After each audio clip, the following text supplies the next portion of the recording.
Senhores membros da mesa, vereadores, senhores servidores presentes, senhores telespectadores da TV Câmara, internautas, boa noite.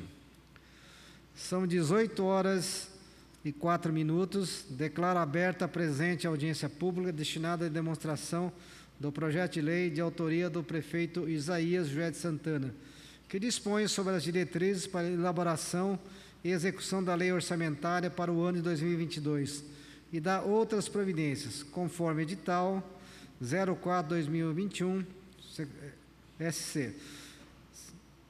Publicado no Boletim Oficial do Município, número 1391, de 21 de maio de 2021.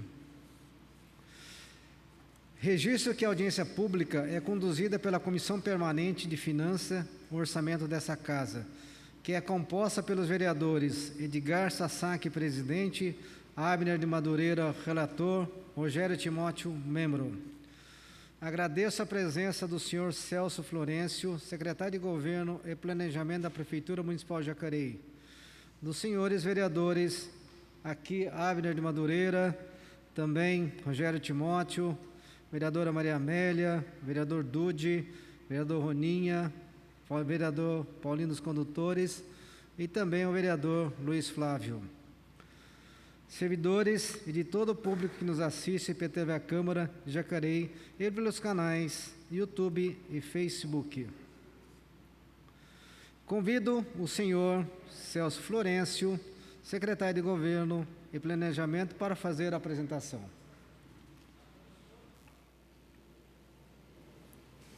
Boa noite aos vereadores da mesa, aos demais vereadores, boa noite às pessoas aqui presentes, funcionários da casa, e as pessoas que nos acompanham pela TV Câmara e também pelos canais da TV Câmara na internet.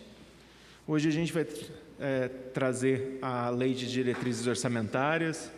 Ela é uma das 3 peças orçamentárias prevista na Constituição Federal. Ela é a nossa primeira, a primeira lei orçamentária deste mandato. Ela, pelo fato de ser o primeiro ano, a gente vai votar a LDO para o próximo ano, e essa LDO, esse ano, ela tem uma especificidade, que é a questão dela ser revista no próprio PPA. O PPA ele se desdobra em outras 4 LDOs e 4 LOAs, e a gente vota o PPA e vamos voltar a discutir o PPA no segundo semestre aqui nessa casa. Mas, nesse primeiro momento, a gente fez audiências públicas virtuais, que é o que a pandemia nos permite, para elaborar um primeiro projeto de LDO e tentar que ele seja o mais próximo possível do que será votado no próximo PPA e, consequentemente, desdobrar na LOA de 2022. Então, a LDO ela é um instrumento orçamentário de planejamento, é onde a gente define as metas, as diretrizes, as prioridades, e ela tem por objetivo trazer clareza ao orçamento público. É onde o município diz quais serão os investimentos que serão realizados para o próximo ano e traz transparência para que a população possa vir a cobrar esses investimentos no ano de 2022. A gente divide o projeto orçamentário da LDO em 2 partes.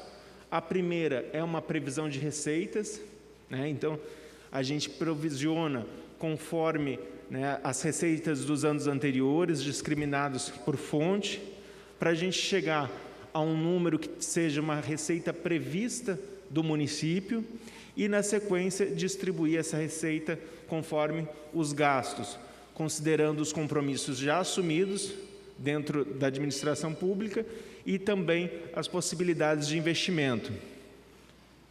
Pode passar os slides, por favor? Já pode ir direto para o slide 4, onde a gente tem, aqui nós temos as receitas, Então, a gente está prevendo para o próximo orçamento algo em torno de 593 milhões de reais de recurso de fonte 1, Tesouro Municipal.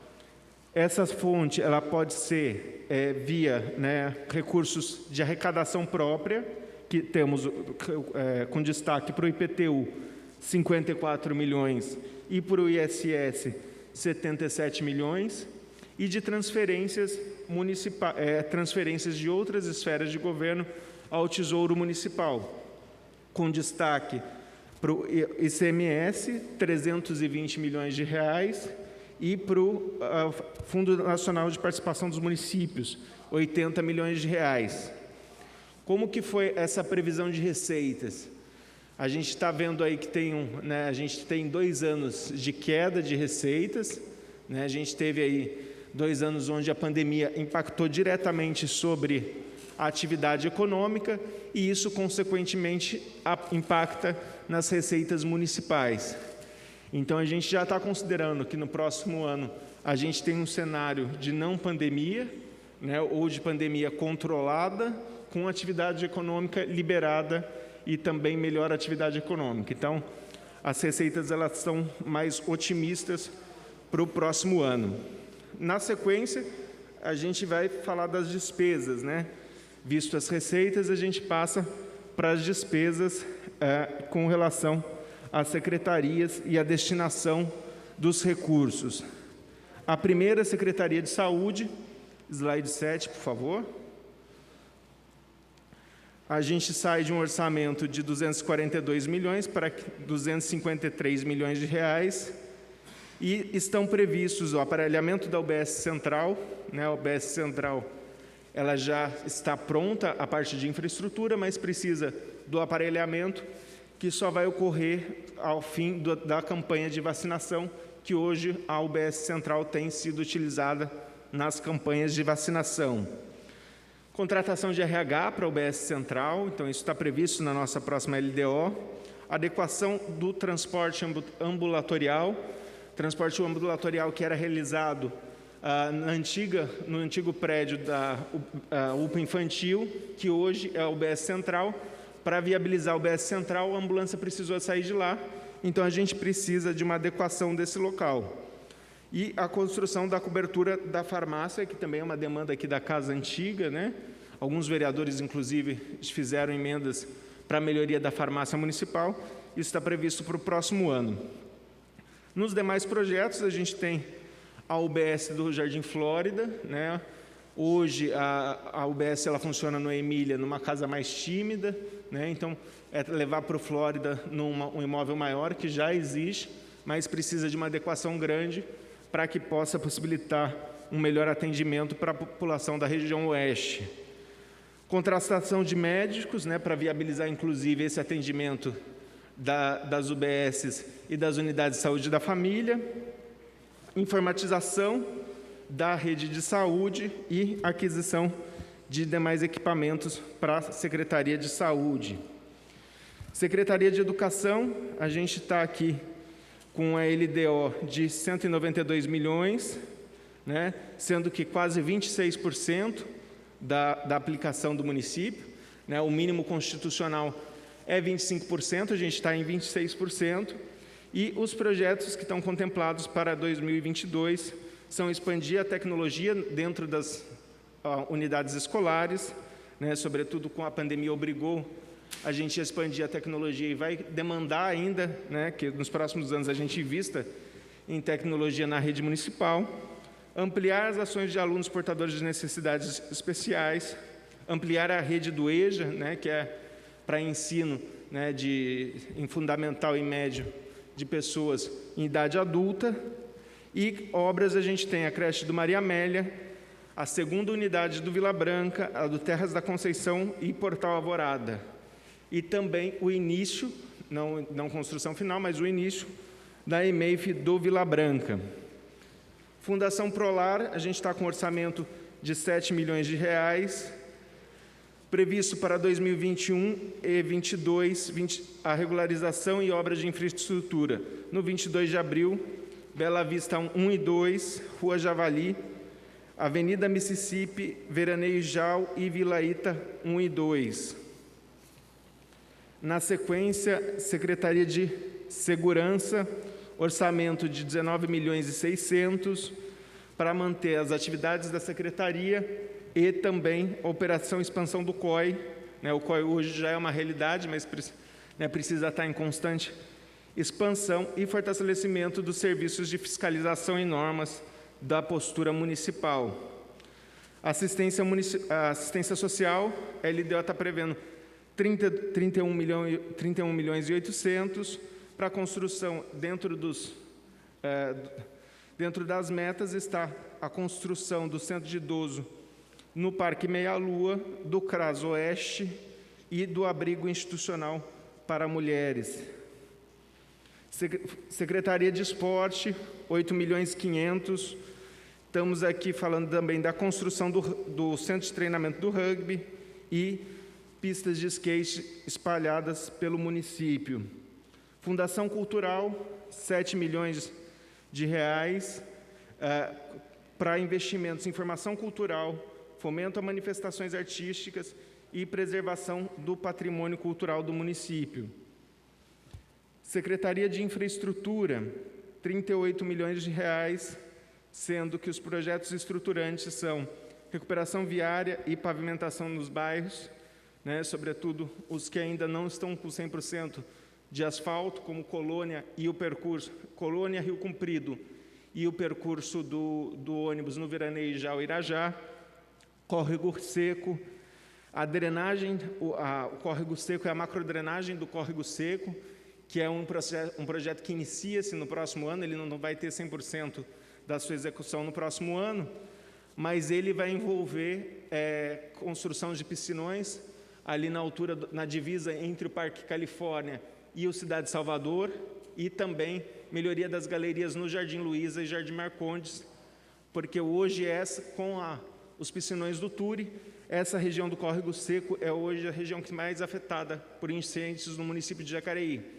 Então, para o próximo ano, a gente começa atacando a macrodrenagem do Córrego Seco, da Rua Camira Cabral também, que é uma rua no centro aqui, que tem muitos problemas de macrodrenagem, então a gente começa a atacar os problemas da Ramira Cabral, a revitalização da Cris do Santana, que é a Rua do Correio, ali em frente ao Mercadão, aquela rua que merece ser um calçadão, É uma rua que já tem uma vocação de calçadão e precisa de uma revitalização, e expansão das luminárias em LED pelo município.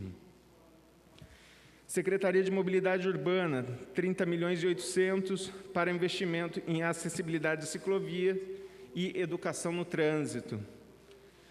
Secretaria de Desenvolvimento Econômico, 6 milhões e 600 para o Centro de Inovação e Empreendedorismo, revitalização do mercado municipal, patrulha mecanizada e Banco do Povo. Secretaria de Meio Ambiente, 81 milhões de reais, também são previstos, além de todo o orçamento para a zeladoria urbana, segunda fase do Parque do Caçununga, que é ali no Campo Grande, levar até o Jardim do Vale, o Parque do Jardim Paraíso, da entrada do Paraíso até o centrinho comercial ali do bairro, a Praça do Jardim do Marquês e o Leve do Cidade Salvador.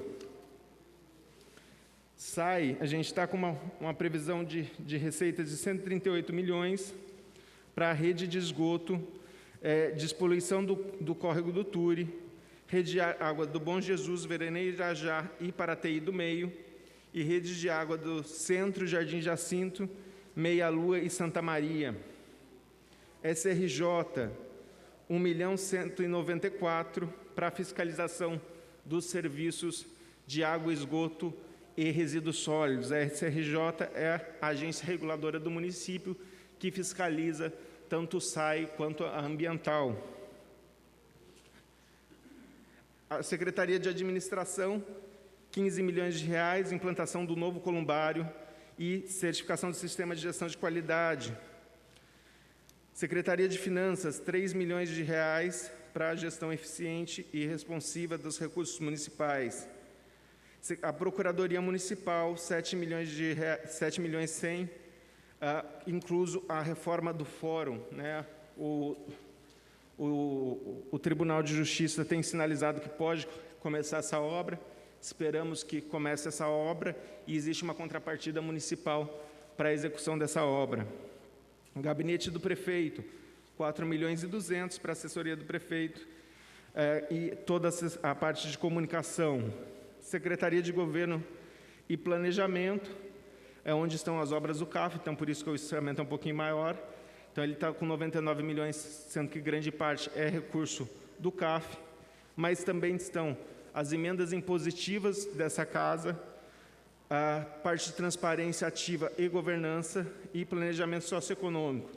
Nas obras que estão incluídas aqui são a finalização da terceira ponte, finalização da Davilino, finalização da Castelo Branco, o Parque do Morro do Cristo, recuperação do Morro do Cristo e o sistema cicloviário do município, de ligar todas as macro-regiões do município à região central, fazer uma malha contínua. Esses são os gastos previstos dentro da LDO. E abro a palavra, vereador Sasaki, para dúvidas dessa casa e dúvidas dos munícipes. Agradeço aqui ao senhor secretário, pela explanação. Informo que os internautas que nos assistem podem enviar perguntas através da página da TV Câmara Jacareí, nos canais do YouTube e Facebook. E nesse momento, abro a palavra aos vereadores presentes para esclarecimento e dúvidas.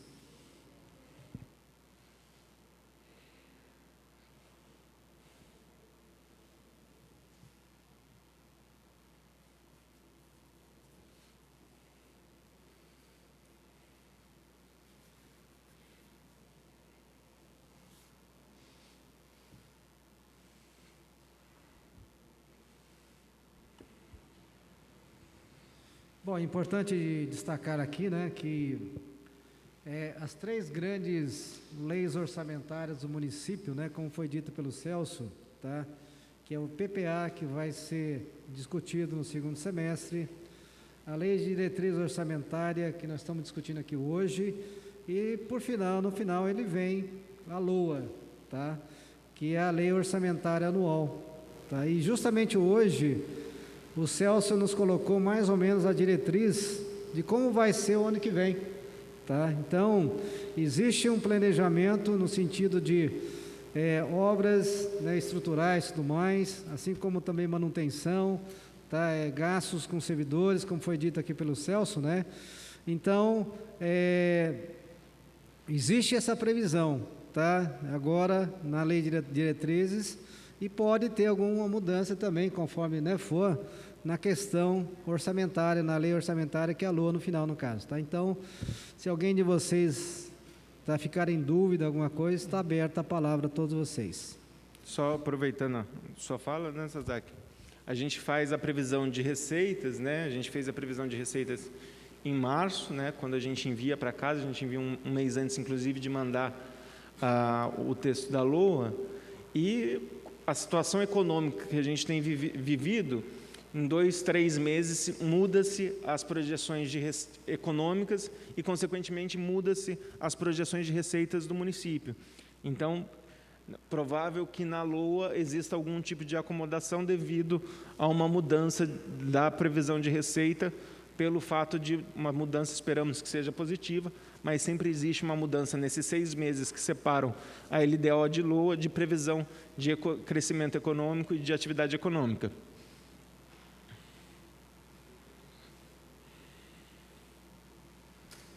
Está aberto para perguntas, esclarecimentos, se alguém tiver alguma dúvida. Celso, boa noite. Obrigado a sua presença. A gente está simplesmente há 5 meses, há 6 meses no mandato. Muita coisa é novidade para mim.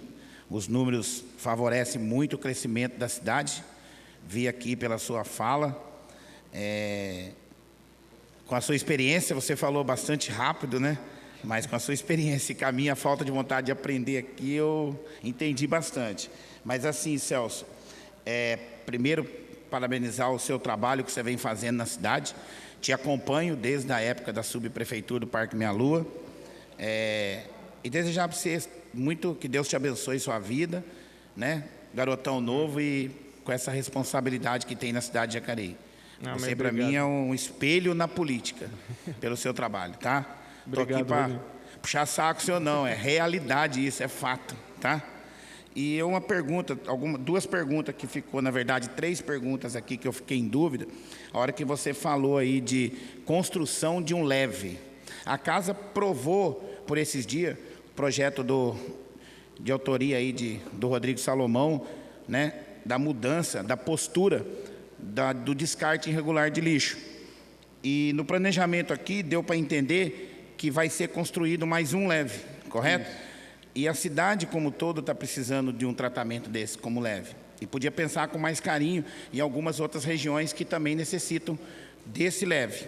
Não só o Salvador, eu acompanhei desde o começo, o lixo descartado naquela região da Zona Leste é muito grande, naquele trecho. Obrigado por nos atender e ouvir aquela comunidade, esse leve vai ser de grande importância. Mas a cidade como todo precisa de um atendimento melhor para que possa descartar esse lixo no lugar correto, né? Sim. Essa é a minha dúvida de ser só um leve. Eu acho que a cidade precisava estudar com mais leves na cidade, que é muito importante o leve, sim, ajuda muito no descarte de lixo. Câmara do COI. Câmara do COI foi feito no início o projeto, a instalação. Dentro do Meia Lua foi um projeto para instalar 5 câmeras. Foi instalado 2. E as outras 3 não foi instalada ainda, correto? Sim. Não sei se está no planejamento eu sei que custa R$80 mil cada câmera do COI, se eu não me engano. Acho que é esse preço, pelo levantamento que a gente fez. Com poste, instalação, tudo, câmera, fibra ótica. Chega a R$80 mil cada câmera, se eu não me engano. E ver se tiver possibilidade das emendas, né, impositiva do caso do vereador Roninha, se precisar a gente indicar para instalação urgente, aonde entra na parte do descarte de lixo, uma câmara do COI na Avenida do Migrante, do lado da escola do Amaury Teixeira, que é ali atrás do terreno da prefeitura, onde você conhece, que já tiraram 20 caminhões de lixo no começo, mais 15 agora, para que a gente possa inibir o descarte naquela região nossa ali. Então, pode contar com esse vereador, que eu vou buscar entender e trazer esse recurso para que possa colocar essa câmera do COI lá, para ajudar também nesse desenvolvimento da cidade. E a respeito também, Celso, de uma coisa também que a gente gostaria de entender um pouquinho, eu sei que não vai caber para mim entender melhor. Quando você fala que vai construir no Parque Meia Lua um centro do idoso, esse centro do idoso será construído a um espaço que está usando para a saúde, que é onde o antigo CCI. Aí, quando você fala construir, me preocupa, porque a UBS do Meia Lua hoje não tem espaço para receber, né, um centro do idoso do lado, e as estruturas da saúde vai para onde, né? Quando o senhor falou construir um centro do idoso, eu fiquei pensando aqui, né? De que forma, né, será construído esse centro? Essas são as 3 perguntas, e o demais dos números aqui a gente vai estudar diariamente, mas parabéns pela atitude, pela coragem e pelo desenvolvimento da cidade de Jacareí. A gente está aqui para ajudar. Não estou, às vezes, falando, você é crítico, não. Sou realista, e o que tenho de dizer, eu preciso dizer para a população, ouvir e entender, que é um dever meu como vereador. E tenho orgulho de fazer parte, sim, da base, com certeza, dessa casa e também do governo, mas quando precisar dizer que eu acho que não está certo, não está certo. E quando achar que está certo, eu dou os parabéns, como acabei de falar no começo da minha fala. Parabéns mais uma vez pelo seu trabalho. Obrigado pelas palavras, Roni.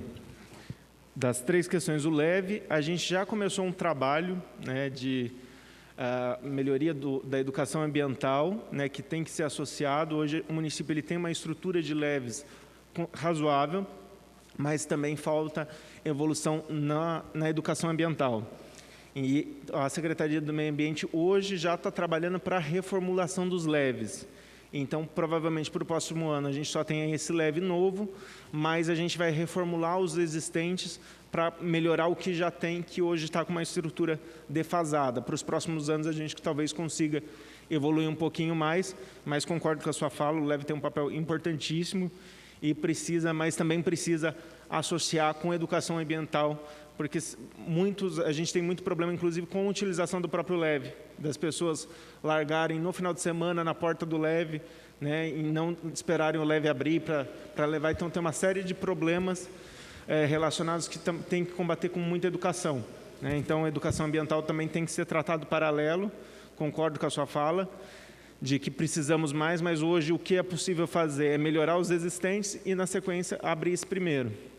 Das câmeras do Meia-Lua, você está correto, foram previstas 5, né? Ela está nessa fase de expansão, né? A gente fez um primeiro COI inicial, onde que a gente fez uma estrutura básica, uma estrutura inicial que seria o mínimo necessário, e agora a gente vai ampliando, cada ano vai ampliando um pouco mais, para conseguir melhorar a infraestrutura do COI, que já vem dando um êxito bastante interessante. E vocês podem acompanhar, né, trabalho conjunto com a polícia, tem dado bastante resultado na parte de prevenção e de segurança pública. Até as emendas são muito bem-vindas, né, seja emendas impositivas da casa, ou até emendas estaduais e federais, né, que o vereador articule e encaminhe para a Secretaria de Segurança. E, por último, era o LEVE, o COI e Centro do Idoso. O Centro do Idoso ele vai ser construído na proximidade do CEL. Obrigado. Na proximidade do CEL. Então, ele não está ali junto com a saúde. Ele está em outra área. Pelo que eu sei, ele não vai tirar um prédio da saúde.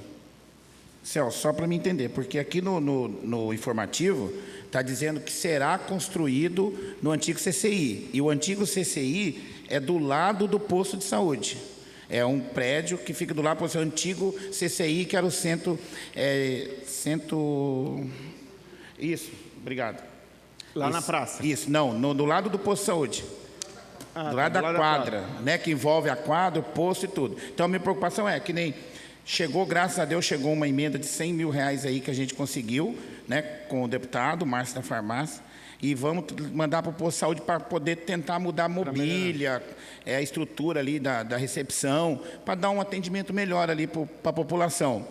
Mas se você levar, no caso, o centro do idoso para lá, para onde vai aquela estrutura toda que está lá dentro? Não vai caber dentro do posto de saúde. Essa é a minha preocupação. Aí lá atrás do CEL, quando foi no começo do mandato, quando eu era subprefeito, lá que era o ideal de ser construído, do lado do Educa Mais, que era CEL, hoje é Educa Mais, mas foi plantado 900 mudas de árvore aonde ia ser construído. É isso que é a minha preocupação, para entender melhor, para que eu possa passar para a população, que realmente vai ser construído nesse lugar ou nesse lugar, que é de grande importância para o bairro. Eu acho que aqui o CCI, Roninha, está dizendo Centro de Convivência do Idoso.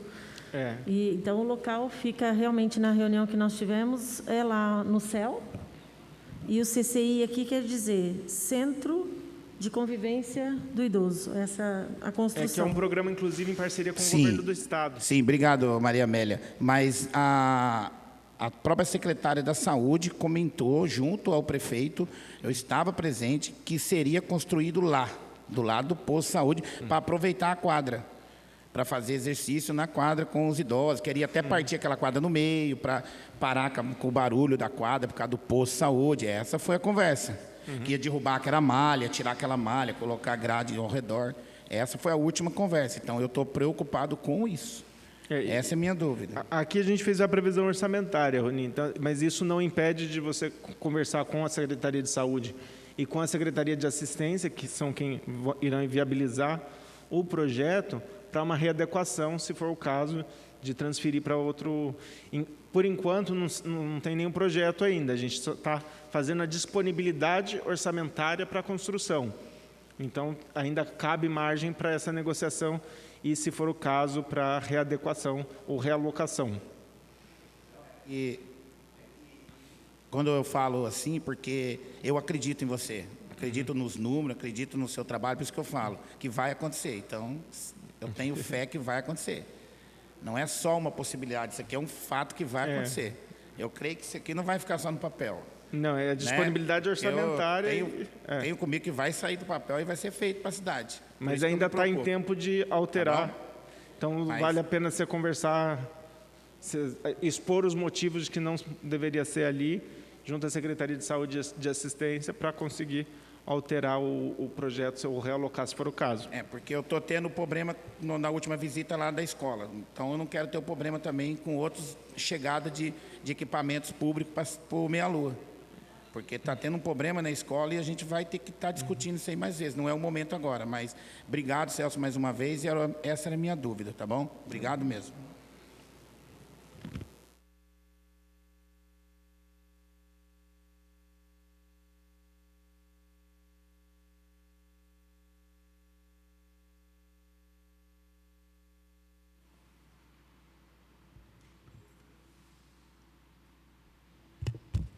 Mais alguém?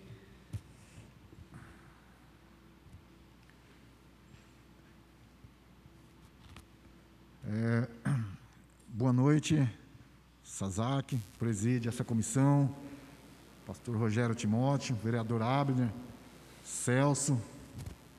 Quero aqui já parabenizá-lo por essa audiência pública, que eu acho que é importante, cumprimentar todos que estão nos assistindo através da TV Câmara, para que a gente possa estar discutindo aí as diretrizes.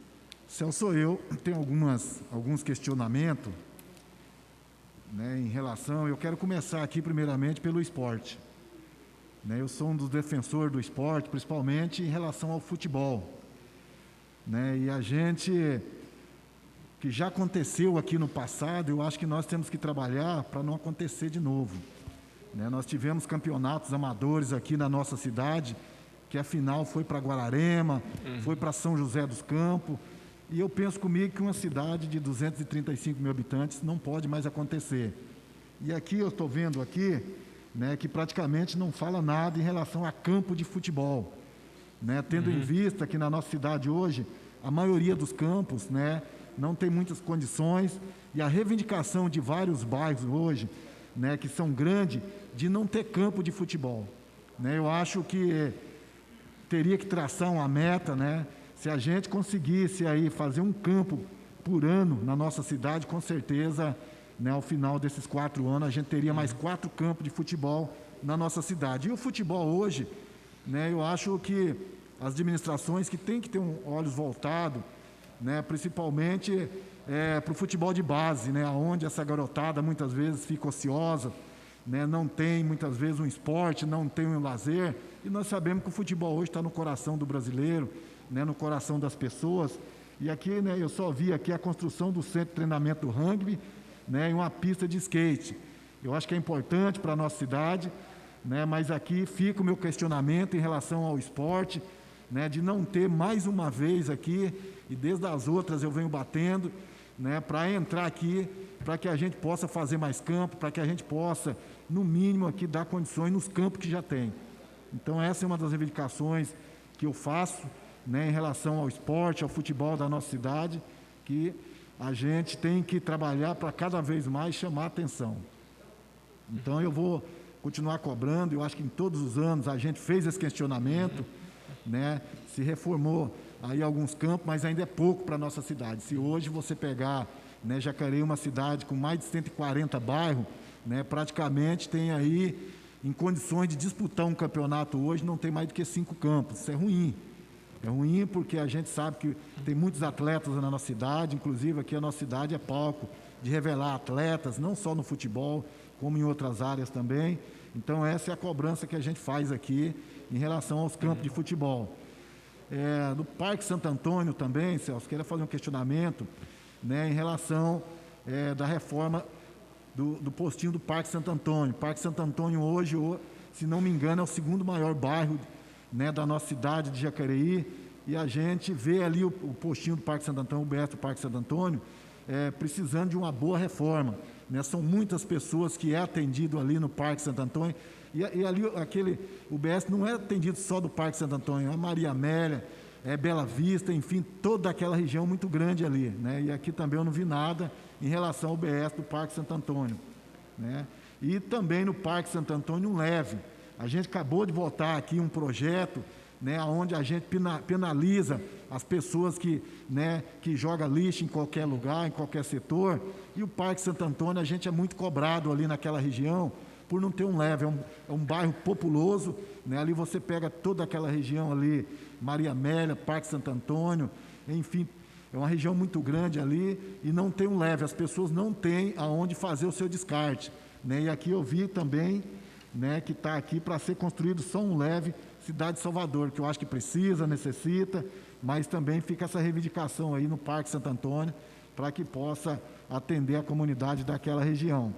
E em relação à Prolar aqui também, né, a gente sabe que hoje, com o aumento do desemprego, né, com a situação precária, a vulnerabilidade das pessoas hoje é muito grande, né, eu acho que está na hora da gente começar a discutir. A gente sabe que a Prolar é simplesmente para fazer algum serviço, mas na hora da gente começar a discutir moradia, né, e aqui a gente passa a perceber também que não existe nenhum projeto aqui para fazer moradia aqui na nossa cidade. A gente sabe da dificuldade que é, né? Hoje, para você estar pagando um aluguel, aí o desemprego é muito grande, as pessoas não têm condições. Então, são alguns apontamentos, né, que eu faço aqui, né, para que a gente possa discutir e debater, né, se não entrar agora, que a gente possa estar debatendo no dia a dia, que a gente sabe que é uma ansiedade das pessoas, né? E o esporte é uma das bandeiras que a gente tem. A gente sempre lutou, brigou, muitas emendas impositivas, né? E a gente fica muito sentido de saber, mais uma vez, que não está inclusão de nenhum campo de futebol aqui, né, na LDO. Então, são alguns apontamentos que eu faço aqui. Não sei se você pode estar nos respondendo, né, para que a gente possa estar... Deixa eu ver se eu lembro tudo. Parque Santo Antônio, o BS do Parque Santo Antônio, concordo contigo, precisa de adequações e elas devem ser iniciadas já nesse ano. Como, inclusive, tem emendas impositivas da própria casa, né, do orçamento do ano passado para execução nesse ano, a gente deve dar início nas obras. Já está licitado o Parque Santo Antônio, a gente deve dar início já nesse ano, por isso que não está previsto para o orçamento do próximo ano, porque ela já está previsto dentro desse ano, né? Inclusive, acho que tem emendas impositivas sua, Paulinho, e da própria vereadora Márcia, que no ano passado fez a emenda impositiva para o Parque Santo Antônio. A questão dos campos, a gente evoluiu bastante em questões de campos. Fizemos Colônia, Paraíso, fizemos Igarapés, Vila Garcia. A gente conseguiu evoluir em construção de campos. Para o próximo ano, o orçamento está um pouquinho mais apertado, mas isso não impede que não seja viabilizado com recurso vinculado de emendas, tanto impositivas dessa casa, quanto, né, de emendas do orçamento federal e estadual, para que a gente consiga viabilizar. O problema dos campos, né, que acho que é qualquer outra, é a disponibilidade de áreas, né? O campo, ele tem uma dimensão muito grande que dificilmente a gente consegue, na maioria dos bairros que já estão totalmente edificados, conseguir área disponível para execução de campos de futebol. E qual que foi eram 3, não era, Paulinho? O campo, o Parque Santo Antônio e o leve.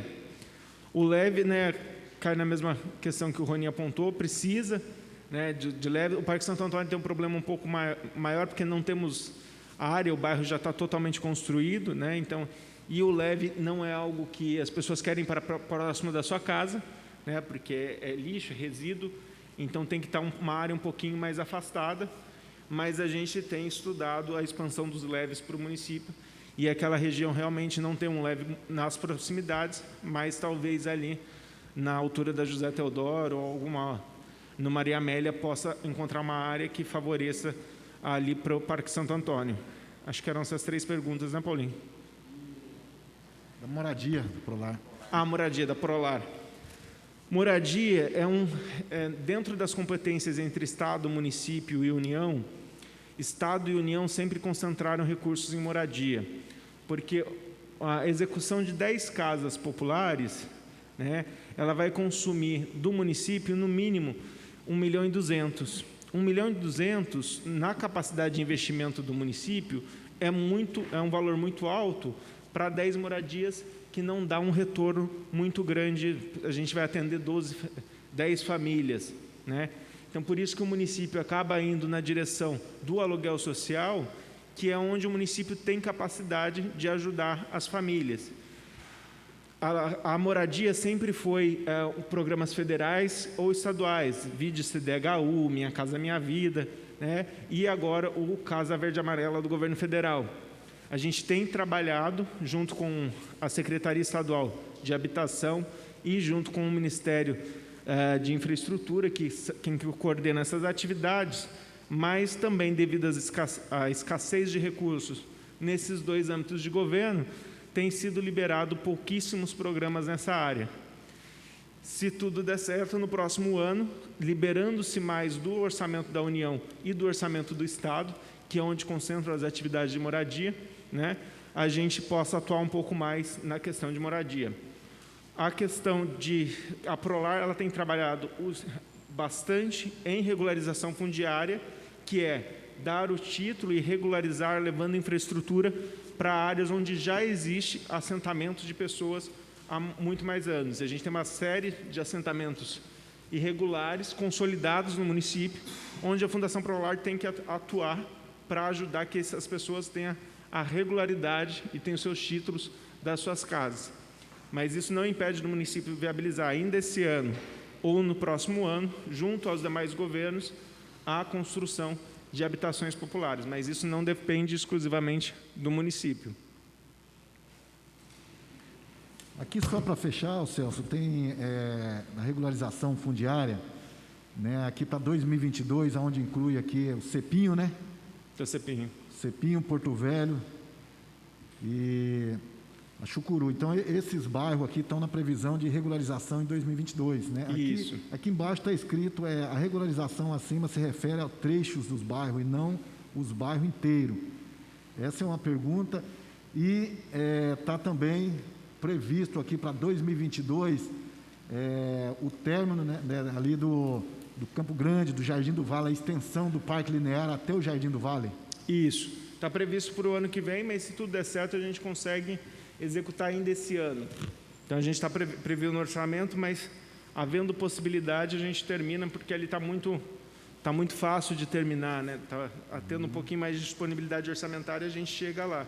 Então, para o ano que vem, provavelmente, a gente já chega no Jardim do Vale com toda a infraestrutura similar ao que existe na primeira etapa do Parque do Caçulunga e, na sequência, se tudo der certo, esse ano a gente já começa para terminar o ano que vem.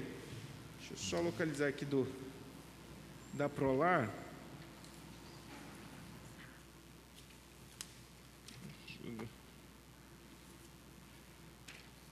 Da Prolar, a gente está falando aqui a Rua do Javali, Bela Vista 1 e 2, porque esses bairros que estão aqui listados, nem todos eles são 100% irregulares, né? Alguns bairros aqui, eles são parcialmente irregulares, por isso que a gente está falando de parcialmente. Mas quando a gente fala da regularização desse bairro, é regularizar tudo que tem de irregular nesses bairros, né?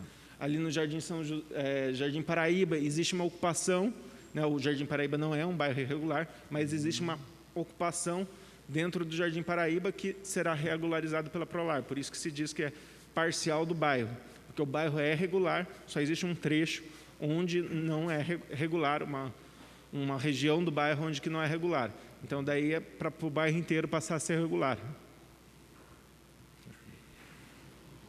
E só pegando o gancho, e dizer que está previsto também, acho que ali na região do Emília, um campo de futebol, e também na Zona Oeste, né? E no Campo Grande, naquele parque linear, a gente vem discutindo também dentro do grupo social a questão da pista do skate, né? O skate também que tem uma grande visibilidade da nossa cidade, tanto para o país, né, como no mundo. Dentro do estado de São Paulo, então, Jacareí se torna referência no skate. E então, ali nessa continuidade, acho que está previsto também, né?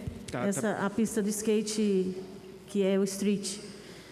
E também eu estou vendo aqui, Celso, a questão do abrigo institucional para a mulher. Que bacana, fiquei muito feliz. E tem ideias, assim, mais ou menos, local, ou está em estudo? Não, a gente está em estudo, né?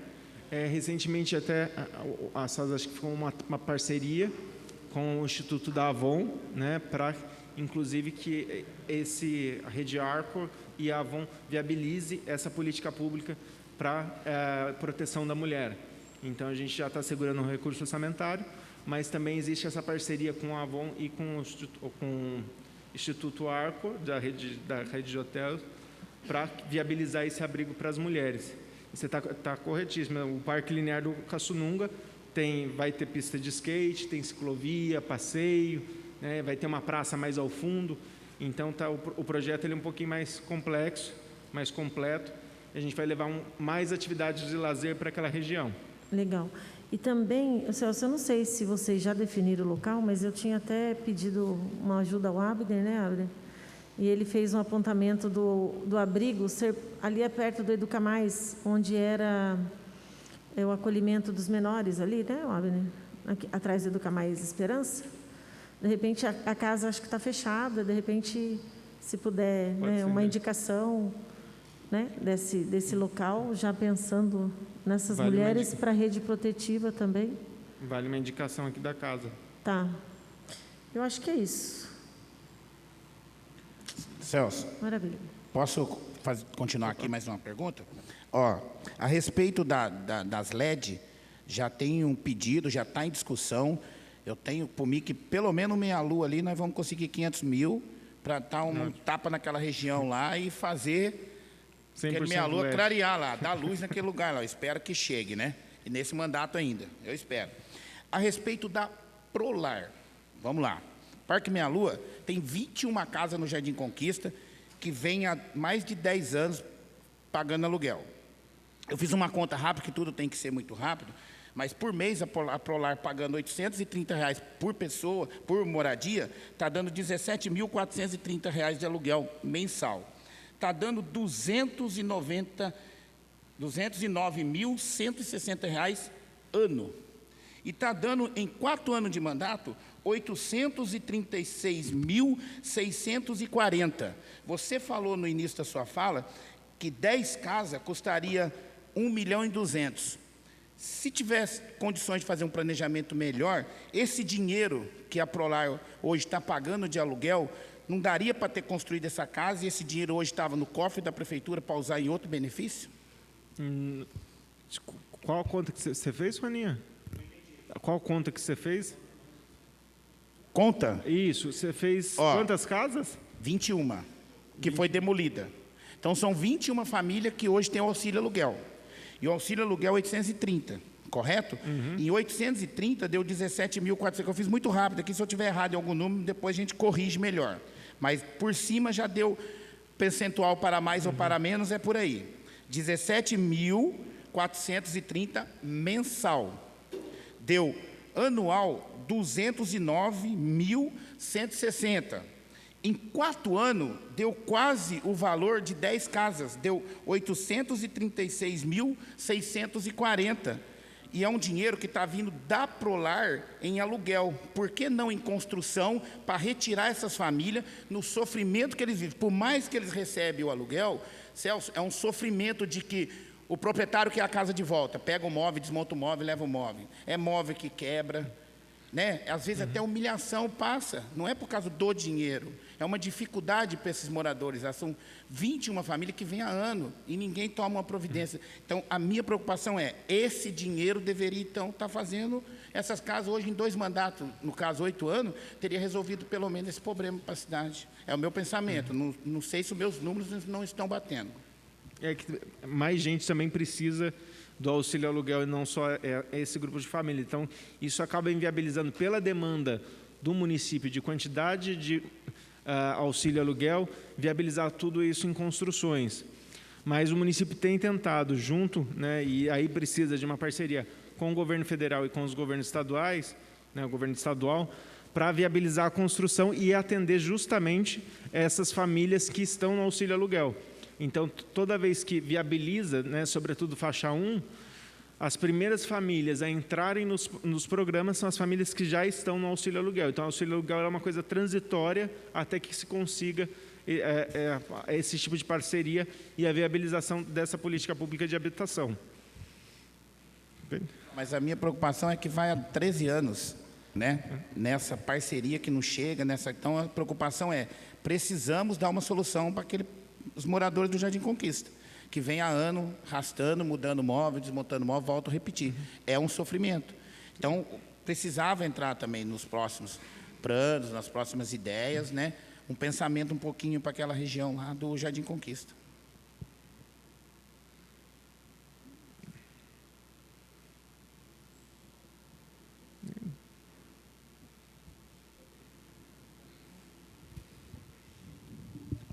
Boa noite ao secretário Celso, cumprimento o vereador Edgar Sazak, que está presidindo a audiência pública, em nome de quem eu cumprimento os demais vereadores, também todos os servidores aqui da Câmara presentes, as pessoas que estão nos acompanhando em casa, seja pelo site da TV Câmara, seja também pela própria TV Câmara.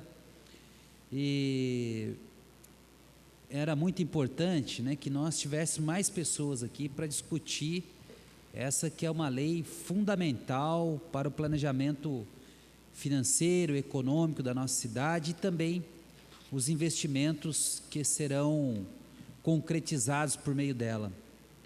E eu queria discutir aqui alguns temas que são, para mim, centrais da nossa cidade. E o primeiro, né, eu quero falar sobre a questão da saúde, que é um tema central em qualquer município e agora mais ainda por conta da pandemia que nós estamos enfrentando, né, dos reflexos que o coronavírus tem no planejamento da própria saúde.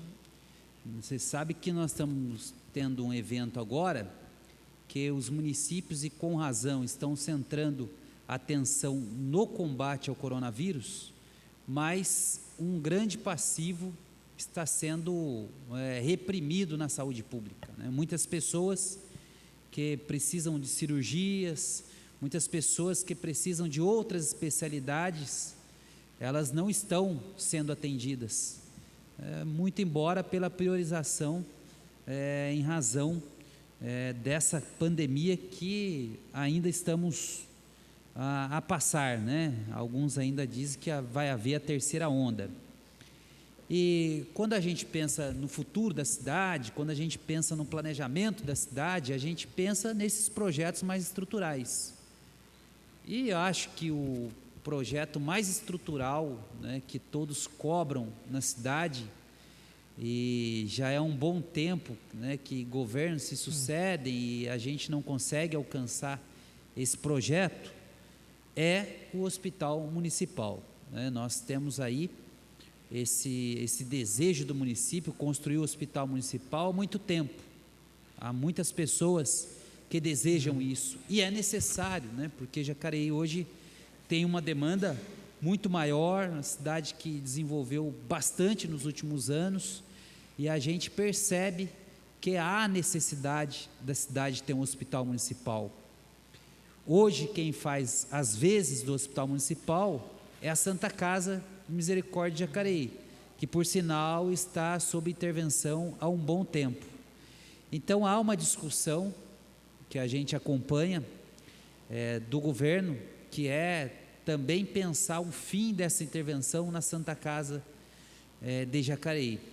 Queria ouvir de você, Celso, qual é a previsão de conclusão da construção do Hospital Municipal, e se pensam em determinar o cancelamento, né, a cessação da intervenção da Santa Casa, sem haver a construção do Hospital Municipal. Esse é o primeiro ponto que eu queria colocar para ouvir de você. É muito boa a sua fala, Luiz Flávio, porque hoje a gente tem centrado todos os esforços no combate à pandemia e isso vai gerar para o próximo ano, né, e a gente tem que assegurar investimentos e a gente está assegurando investimentos para isso no próximo ano, das outras áreas da saúde, né? Hoje a gente tem visto que as pessoas, inclusive, têm medo de procurar os serviços de saúde, de especialidades, ou têm sido reduzidos esses serviços de saúde, né, tanto na parte oncológica, cardíaca, de cirurgias eletivas, porque existe, não só no governo municipal, mas toda a diretriz de saúde pública voltando-se os esforços para o combate à pandemia. Então, isso no próximo ano, essas pessoas que não fizeram a cirurgia eletiva esse ano, o problema delas não se resolveu sozinho. Eles vão ter que realizar essa cirurgia no próximo ano e na sequência. Então, a gente tem que ter a noção de que a gente, no próximo ano, vai trabalhar com um passivo, né, de cirurgias eletivas que não foram realizadas por conta da pandemia, que deverão ser realizadas no próximo ano. Nisso, a gente tem que, para o próximo ano, focar esforços em atender essas pessoas que, durante esse ano, não foram atendidas por conta, muitas, porque às vezes tiveram até medo de procurar um serviço de saúde e acabam postergando por conta até medo da pandemia. Então, isso é uma coisa que a gente tem que ter em mente. Segundo, acho que só se viabiliza um hospital municipal após um fim da intervenção da Santa Casa. Primeiro, precisa se resolver a questão da Santa Casa, para, na sequência, conseguir se vislumbrar a possibilidade de um hospital municipal. E isso tem que ser discutido no PPA. Eu acho que no segundo semestre a gente vai ter a oportunidade de discutir isso, que é quando a gente faz uma discussão um pouco mais de médio prazo, né? Para o próximo ano, a gente vai centrar investimentos em resolver o passivo de cirurgias, o passivo de consultas, de operações que não foram realizadas desse ano, que deveriam ter sido realizadas, mas por conta da pandemia não foi realizado. Então, quando a gente fala de LDO para 2022, a gente está pensando em resolver esses atendimentos que vão ser em um grande número. A gente estima que muita gente vai procurar ao término da pandemia e vai procurar, inclusive, numa situação mais grave, né? Uma cirurgia que, se fosse resolvida antes, ela teria, né, um custo menor ou teria uma resolutividade maior. Ela postergando, ela acaba tendo uma complicação. Então, acho que essas discussões, a municipalidade tem sim interesse em terminar a intervenção da Santa Casa, mas, como você bem lembrou, a Santa Casa é o hospital municipal. Hoje ela funciona como hospital municipal, ela é o principal hospital 100% SUS do município, né? Então, é a porta de entrada. Quando as pessoas precisam, é para a Santa Casa que elas vão. Então, enquanto não se assegurar uma saída que viabilize a Santa Casa no futuro, não tem como se pensar num hospital municipal. O hospital municipal é uma sequência após uma resolutividade na questão da Santa Casa.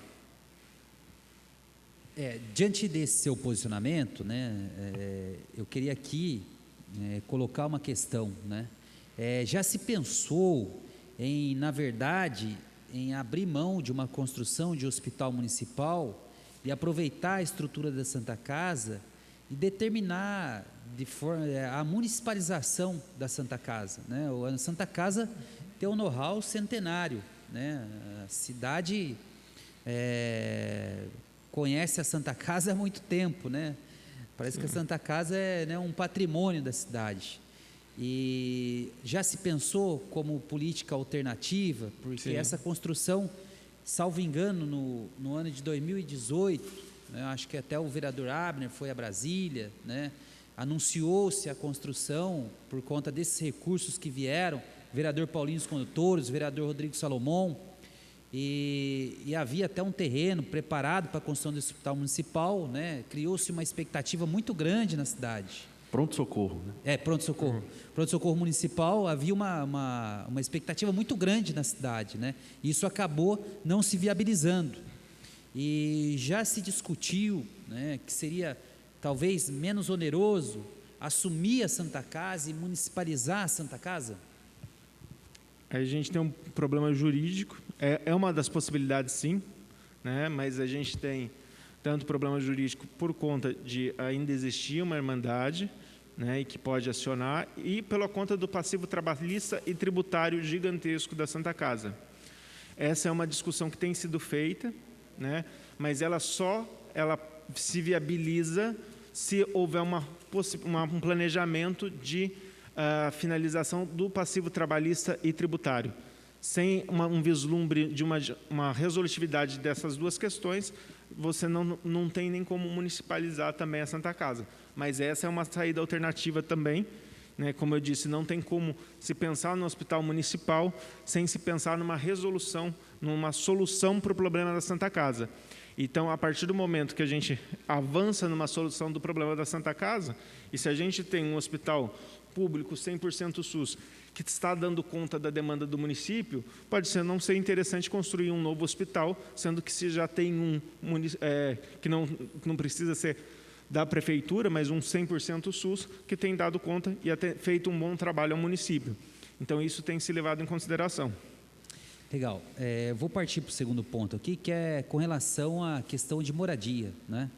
Eu concordo com você quando você fala do aluguel social e dizer que nós, vereadores aqui, acompanhamos a rotina da cidade e por conta do desemprego, a gente vê que as famílias estão com dificuldades, né, enormes de pagar o seu próprio aluguel.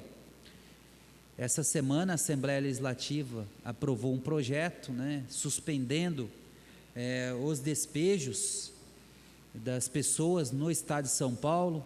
O Supremo Tribunal Federal, em medida concedida liminar pelo ministro Barroso, suspendeu os despejos. E se essa questão chegou ao judiciário é porque a demanda de fato é muito grande.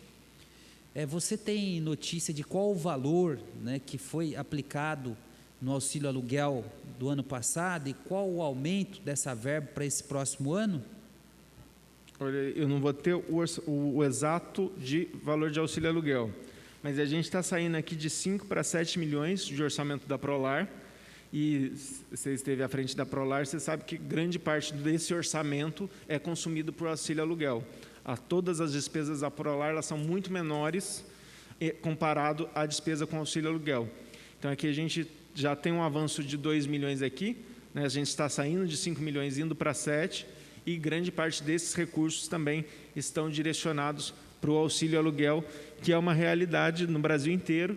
As pessoas empobreceram com a pandemia, as pessoas perderam seus respectivos empregos e, consequentemente, têm problemas para pagar suas contas e o seu aluguel. Então, e isso é estatístico, qualquer dado econômico tem apontado que existiu um empobrecimento da população brasileira nesses 2 últimos anos, sobretudo aumentando a população vulnerável, que é essa população atendida pelo auxílio aluguel. Sim, é só uma sugestão, Celso, que a gente priorize de fato o auxílio aluguel. Sim. Porque nesse momento nós precisamos atender os casos emergenciais. E hoje as pessoas clamam, né? Eu já fui presidente da Prolar, e sei que o auxílio aluguel é a última porta que a pessoa bate para poder ter dignidade na sua moradia. Então, acho que ampliar esse programa, né, eu acho que em 2 milhões é um recurso que vai ser distribuído entre regularização e auxílio aluguel, mas nesse momento eu verifico que a questão do auxílio aluguel é mais prioritária ainda que as próprias regularizações nesse sentido, nesse momento, né? Sim. É como a saúde, nós estamos falando aqui, a prioridade não é a especialidade, a prioridade é combater a pandemia. E, da mesma forma, na Fundação Prolar, a prioridade é o auxílio aluguel, porque as pessoas estão sendo despejadas dos imóveis, né? Então, acho que se o governo puder calcar, depositar um pouco mais de recurso na Prolar para ajudar essas famílias a passarem por esse momento tão difícil, né, que é o desemprego, que é a falta de recurso, eu acho que seria extremamente importante para garantir a dignidade dessas pessoas, né? Porque lá na Prolar tem um escalonamento dos valores do auxílio aluguel, né? Então, acho que dividir um pouquinho para cada família ajuda essas pessoas a enfrentarem aí essa dificuldade tão grande que é não conseguir pagar o seu próprio aluguel. Outro assunto extremamente importante que eu verifico da cidade é com relação à mobilidade urbana, né? As obras essenciais para que a gente possa melhorar a mobilidade urbana. E aí, nesse aspecto, não vai faltar recurso, porque o prefeito Isaías conseguiu aí o recurso do CAF, essa casa aqui aprovou por unanimidade, né? Nós, vereadores, autorizamos que o governo pudesse contratar esse empréstimo do CAF, o que é extremamente importante, e eu penso que a terceira ponte ela vai ser uma alternativa para fazer o cruzamento da cidade, especial para os moradores que moram aqui próximo ao Terra de Conceição, Jardim Flórida, Vila Ita. Essa região vai ser mais imediatamente favorecida pelo deslocamento na cidade. Mas sabe que o principal gargalo que a gente tem hoje são as 2 pontes, né? A do Flórida e também a do São João, não é? E esse cruzamento, né, daqueles que acessam a terceira ponte e se seguirem pela Padre Eugênio, que é o caminho natural que se faz para quem quer atingir a região de Nova Jacareí, Esperança, Igarapés, 22 de abril, 1º de maio, ainda permanecerá, né? Porque a Padre Eugênio é uma rua que não comporta veículos, né, em excesso, apesar que hoje já tem um trânsito muito elevado ali. E a pergunta é a seguinte, né? Qual que é a previsão para que a gente possa cruzar da terceira ponte até a Lucas Nogueira Garcês sem ter a necessidade de subir a Padre Eugênio, sem ter a necessidade de usar as demais vias no entorno da região do São João? Porque ali sim é um gargalo que nós precisamos enfrentar. Ali é até bom você pontuar, a gente já tem um projeto, temos o projeto, e já temos recursos disponibilizados para essa obra, que é a ligação da Castelo Branco até a Lucas Nogueira Garcês.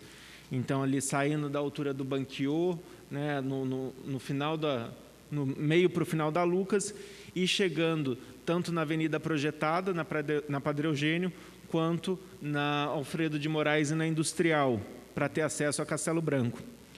Esse projeto ainda não está em andamento por uma ação judicial da Defensoria e do Ministério Público do plano diretor.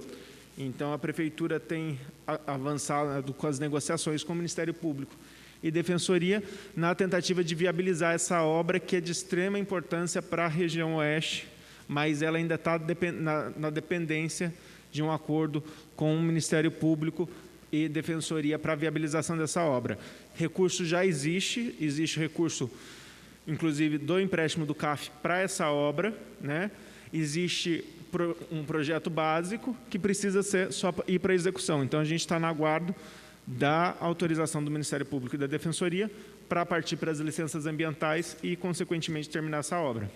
Sim. Uma outra obra também, Celso, que é extremamente importante, aliás, a Sebrace, que é a nossa maior empresa, né? É a maior empresa de fabricação de vidros da América Latina.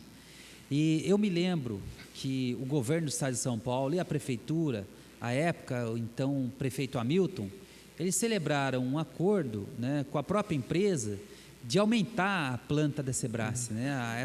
Esse aumento da planta estava condicionado a fazer a ligação da Sebrace por trás da região de Santa Marina, cidade de Salvador, inclusive para retirar todo o trânsito da Santo Ivo, que você sabe que é caótico, né, principalmente nos horários de pico, e levar essa estrada até a rodovia Nilo Máximo e, por via de consequência, chegar a Carvalho Pinto, toda a produção da Sebrace. E eu tenho acompanhado, né, essa obra, ela está paralisada. Foi feita a terraplanagem, foi feita a infraestrutura necessária no início dela e ela paralisou. Eu julgo que essa obra é extremamente importante para o desenvolvimento daquela região.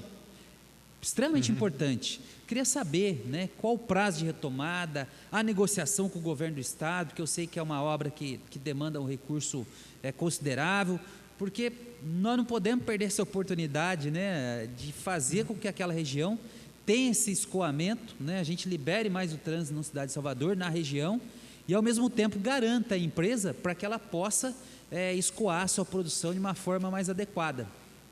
Essa obra, o Sazaki acho que acompanhou tanto quanto eu, o convênio, quando em janeiro de 17 ele estava quase perdido, né, Sazaki? Havia um rompimento do convênio, uma não renovação do convênio dessa obra. A gente retomou o convênio junto ao DR. Devido às trocas de governo dentro do DR, esse convênio ele teve uma lentidão para ser renovado dentro do próprio DR. Foi solicitado da Prefeitura que fizessem novamente as licenças ambientais, que terminassem as desapropriações que não haviam sido finalizadas à época. A gente finalizou nos 2 primeiros anos, tanto licenças ambientais quanto as desapropriações, e agora já foi reassinado o convênio, e sendo que o município teve que assumir alguma contrapartida, inclusive o município assumindo uma contrapartida em torno de R$1,5 milhão para a finalização dessa obra. Então, a expectativa agora, já com a assinatura do convênio, é que o DR, que é responsável pela obra, que é um órgão do Estado, que é o executor da obra, dê ordem de serviço aí entre julho e agosto para a retomada dessa obra, que é de extrema importância, não só para o desenvolvimento daquela região do Califórnia, como para a segurança viária, né? A Sebrae, não só a Sebrae, mas tem outras indústrias grandes ao redor, mas a gente fala, a Sebrae é a maior planta e tem todos os caminhões, um fluxo gigantesco, caminhão da maior produção de vidro do Ocidente, passando pela rotatória do Califórnia, pela rotatória da Gates, para acessar a rodovia Presidente Dutra, inclusive tendo inúmeros acidentes e levando os cidadãos jacarienses ao óbito nesses acidentes. Então, é de extrema importância, a gente trabalhou muito, o Sasaki aqui, na época, era vice-prefeito, colaborou bastante para a gente retomar esse convênio, e agora estamos em vias de dar início à retomada dessa obra. Viu, Flavinho, deixa eu também fazer uma contribuição em relação a esse assunto, né? Desde o começo eu tive acompanhando essa questão, tanto é que nós fomos cobrados no primeiro ano. Eu lembro que eu tive no Sindicato Rural com o Carlos Almagai, o secretário de Desenvolvimento Econômico, e o Orrego, que é o diretor, ele perguntou em relação à obra parada, tá? Porque essa obra estava parada desde 2015, tá? E nisso aí, falei, vamos fazer uma visita no DR. Se a gente não tivesse ido no DR, conversar com o engenheiro Júnior, nós tínhamos perdido esse convênio, praticamente faltando aí 20 dias para encerrar. Ele findou no dia 11 de fevereiro de 2017. E o que aconteceu? O engenheiro Júnior nos colocou o seguinte: a prefeitura mandou um documento assinado em branco, ou seja, poderia ter renovado esse convênio antes de chegar no dia 11 de fevereiro. Mas se o Sindicato Rural, na época, nos cobrasse essa informação, a gente não teria ido no DR e perderíamos o convênio aí. E é um valor que está já no orçamento de 9 milhões na época, tá? Agora, que nem o Celso colocou, a prefeitura agora, porque passou vários anos, ela tem que fazer a sua contrapartida de mais de 1 milhão, justamente para poder realizar essa obra, no caso, né? Não, se for R$1 milhão, a gente pensando numa rodovia daquela não é nada, né?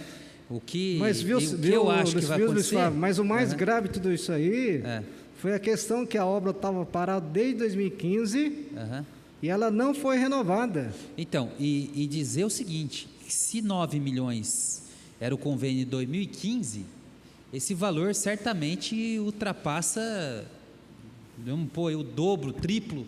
Corrigido, ele está em mais de 17 hoje. Mais de 17 milhões. Ele ultrapassa, né? Mas, enfim, a obra começou, é preciso retomar isso, né? Se está parado desde 2015, nós estamos em 2021. Já são 6 anos de obra parada, né?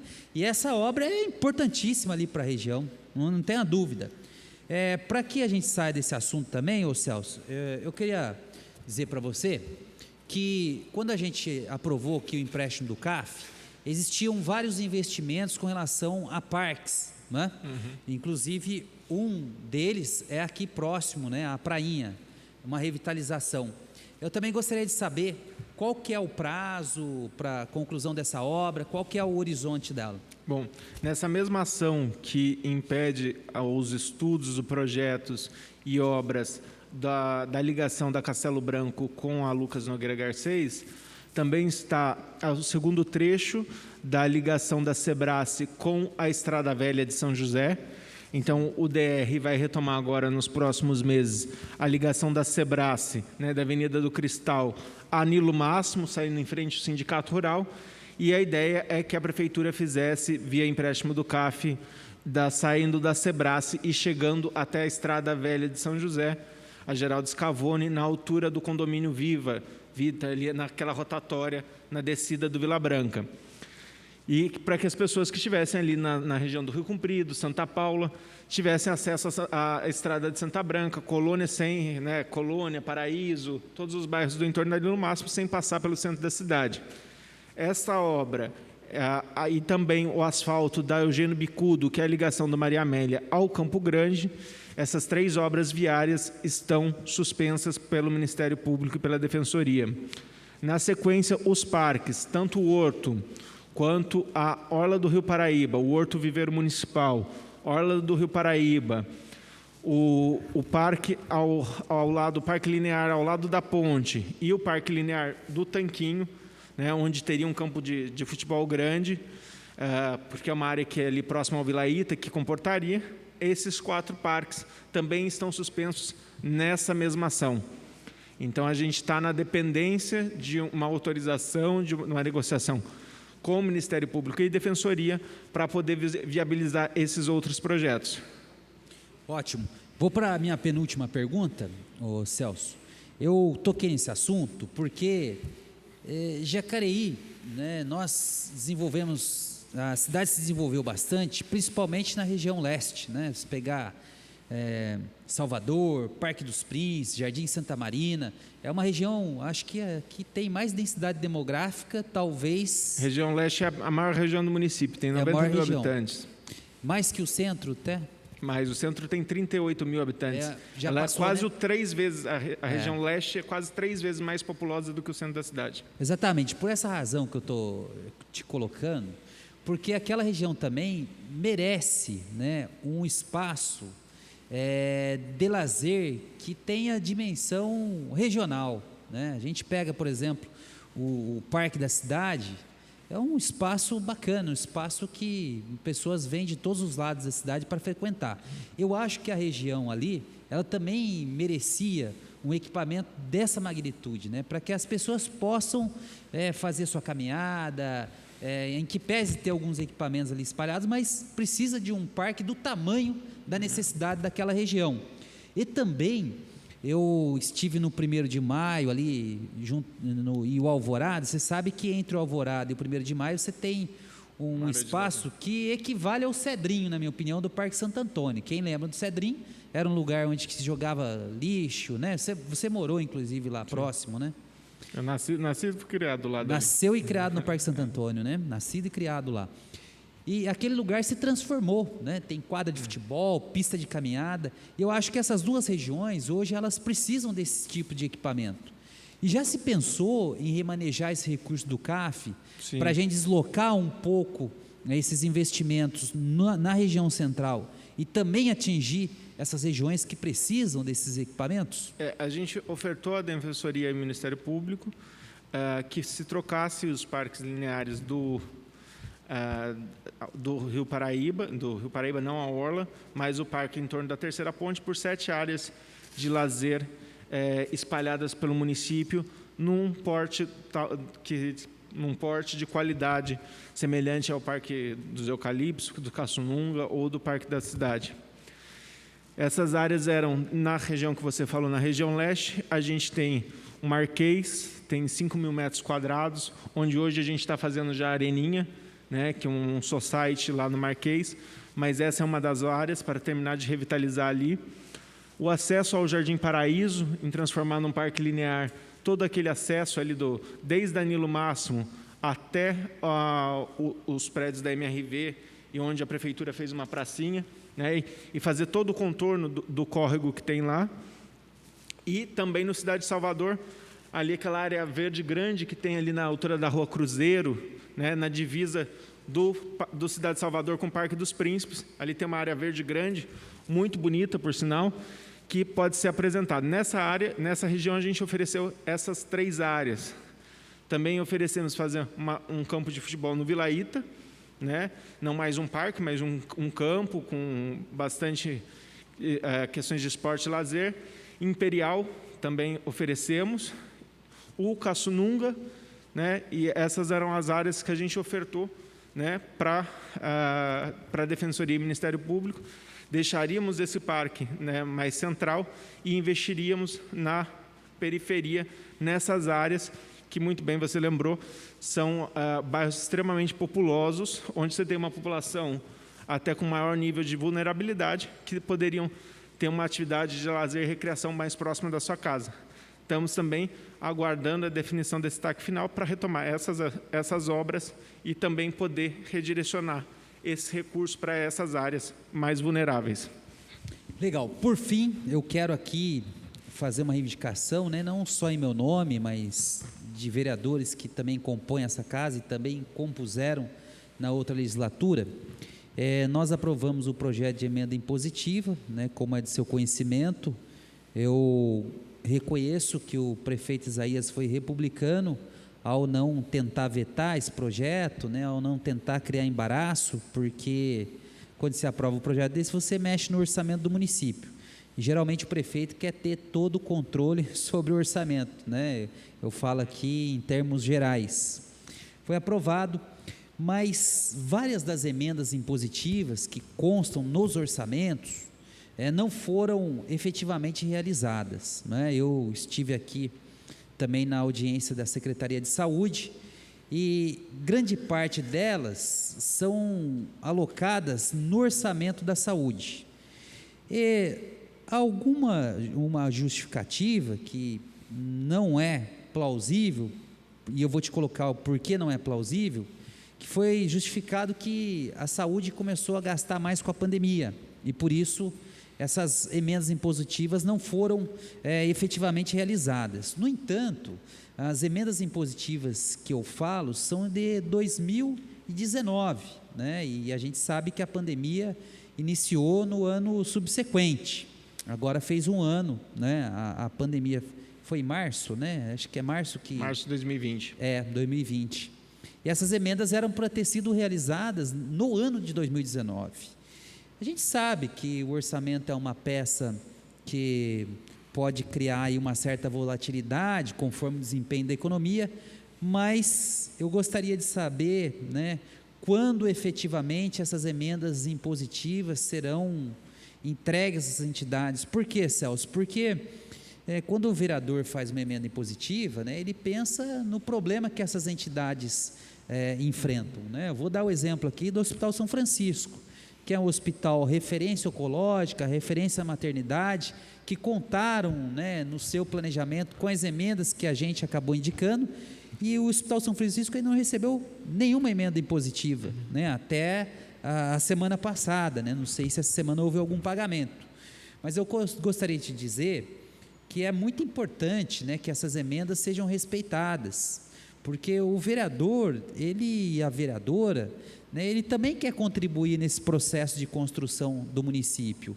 E eu gostaria de deixar esse apelo para você, né? Eu sei que algumas áreas sofreu aí um corte, mas a saúde, pelo contrário, né? Ela não teve redução de investimentos. Inclusive, alguns municípios estão tendo mais investimento na saúde hoje por conta dos repasses emergenciais das outras esferas de governo, mas, no entanto, aqui em Jacareí, infelizmente, né, nós temos que constatar isso, a Secretaria de Saúde, né, não repassou, né, assim, num percentual satisfatório essas emendas impositivas.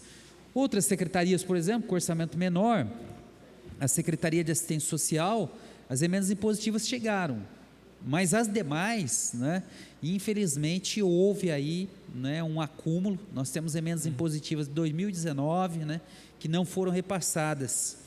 Eu acho que quando não se repassa uma emenda, não é um desrespeito só ao vereador, né, mas na minha opinião, né, é não atender a demanda que não é individual, pessoal, mas é uma demanda de toda a sociedade, né, e pressupõe que o legislativo, né, ele representa aqui o conjunto da sociedade. Então eu quero fazer esse apelo para você, né, que priorize, né, o pagamento dessas emendas, porque essas entidades todas fizeram um planejamento pensando no recebimento dessas emendas. No mais, parabéns pela apresentação, muito obrigado e boa noite. Só pontuando a questão das emendas impositivas, a gente, né, é algo novo, né, que foi implementado, a gente tem aperfeiçoado os fluxos, tem diversos problemas que acarretam o não pagamento da emenda impositiva, além da questão orçamentária, documentação de entidades, questão de inviabilidade da localização do destino, da emenda impositiva, tem uma série de outras questões que acabam inviabilizando, né? A gente tem feito um esforço, inclusive, para liquidar as emendas passadas, então a gente não foram esquecidas, as que ficaram abertas, a gente vai tentar liquidar nesse ano e no próximo ano, fechar todas as emendas e esse ano já finalizar todas as emendas, que a gente já aperfeiçoou o fluxo das emendas impositivas, né, para dar um respaldo maior para casa. Né? Então, só pontuando isso, e as emendas impositivas têm um papel extremamente significativo e no momento onde que existe uma corta total de orçamento, acaba inclusive impactando nas emendas impositivas. Né? A emenda impositiva hoje está em 1,2 da receita corrente líquida, né, de toda a receita do município, e a capacidade de investimento do município, que é em torno de 3%, quando se vem uma queda de receita, a primeira coisa que se corta é a capacidade de investimento, e as emendas impositivas estão dentro da capacidade de investimento. Então, só pontuando essa questão, mas todas as emendas vão continuar sendo levadas em consideração, inclusive as passadas serão, até esse ano, no começo do próximo ano, a gente tentar encerrar e atender todas as demandas que foram dos orçamentos anteriores. É só pontuar o investimento de 3%, mas na saúde, por exemplo, né, o investimento é maior, né, e essas emendas não foram repassadas. É nesse sentido que a gente tem colocado. Né? A gente sabe que em um determinado momento houve uma queda na arrecadação e, por via de consequência, houve reflexo no investimento, principalmente em infraestrutura, em obras, mas a saúde, ela inclusive teve um recurso maior para poder aplicar. E esse recurso é lá de trás. Então, fazer com que essa emenda chegue, da saúde chegue a essas entidades, vai ajudar muito, porque eles planejaram, contaram com esses valores. Tá bom? Chegou uma pergunta aqui, acho que do Facebook, da Magda Almeida, se a reforma do Jardim Conquista está prevista para 2022. Está sim prevista para 2022, a gente espera conseguir executar lá a reforma do Jardim Conquista, que a quadra está com um problema de cobertura, né, um problema antigo lá. A gente espera em 2022 poder solucionar a questão do Jardim Conquista. Celso, mas se deixar por muito tempo não vai conseguir resolver, porque a quadra está caindo, está visível, já tem laudo, tem tudo. Alguns moradores do Conquista estão achando que não é prioridade retirar, mas ninguém quer tomar a responsabilidade de assumir o caso, se caso ela cair. Tem engenheiro, já foi feito laudo na época da subprefeitura, fez um novo laudo e não tomaram decisão. Começaram a retirar os telhados e parou. E o maior perigo daquilo lá é cair. O que vai fazer, nós vamos pensar junto depois. Mas o que tem que ser feito hoje, imediato, é a retirada daquela quadra, porque ninguém quer assumir. Só estão bloqueando o trabalho da prefeitura para fazer o que tem que ser feito, que é tirar. Agora, fazer, depois nós vamos junto discutir o que tem que ser feito. Mas está perigoso aquilo lá. É só um recado. Fica aí gravada a data de hoje. Está perigoso aquilo lá.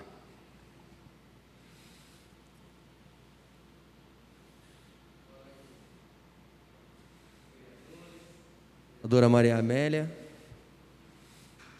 Agora sim.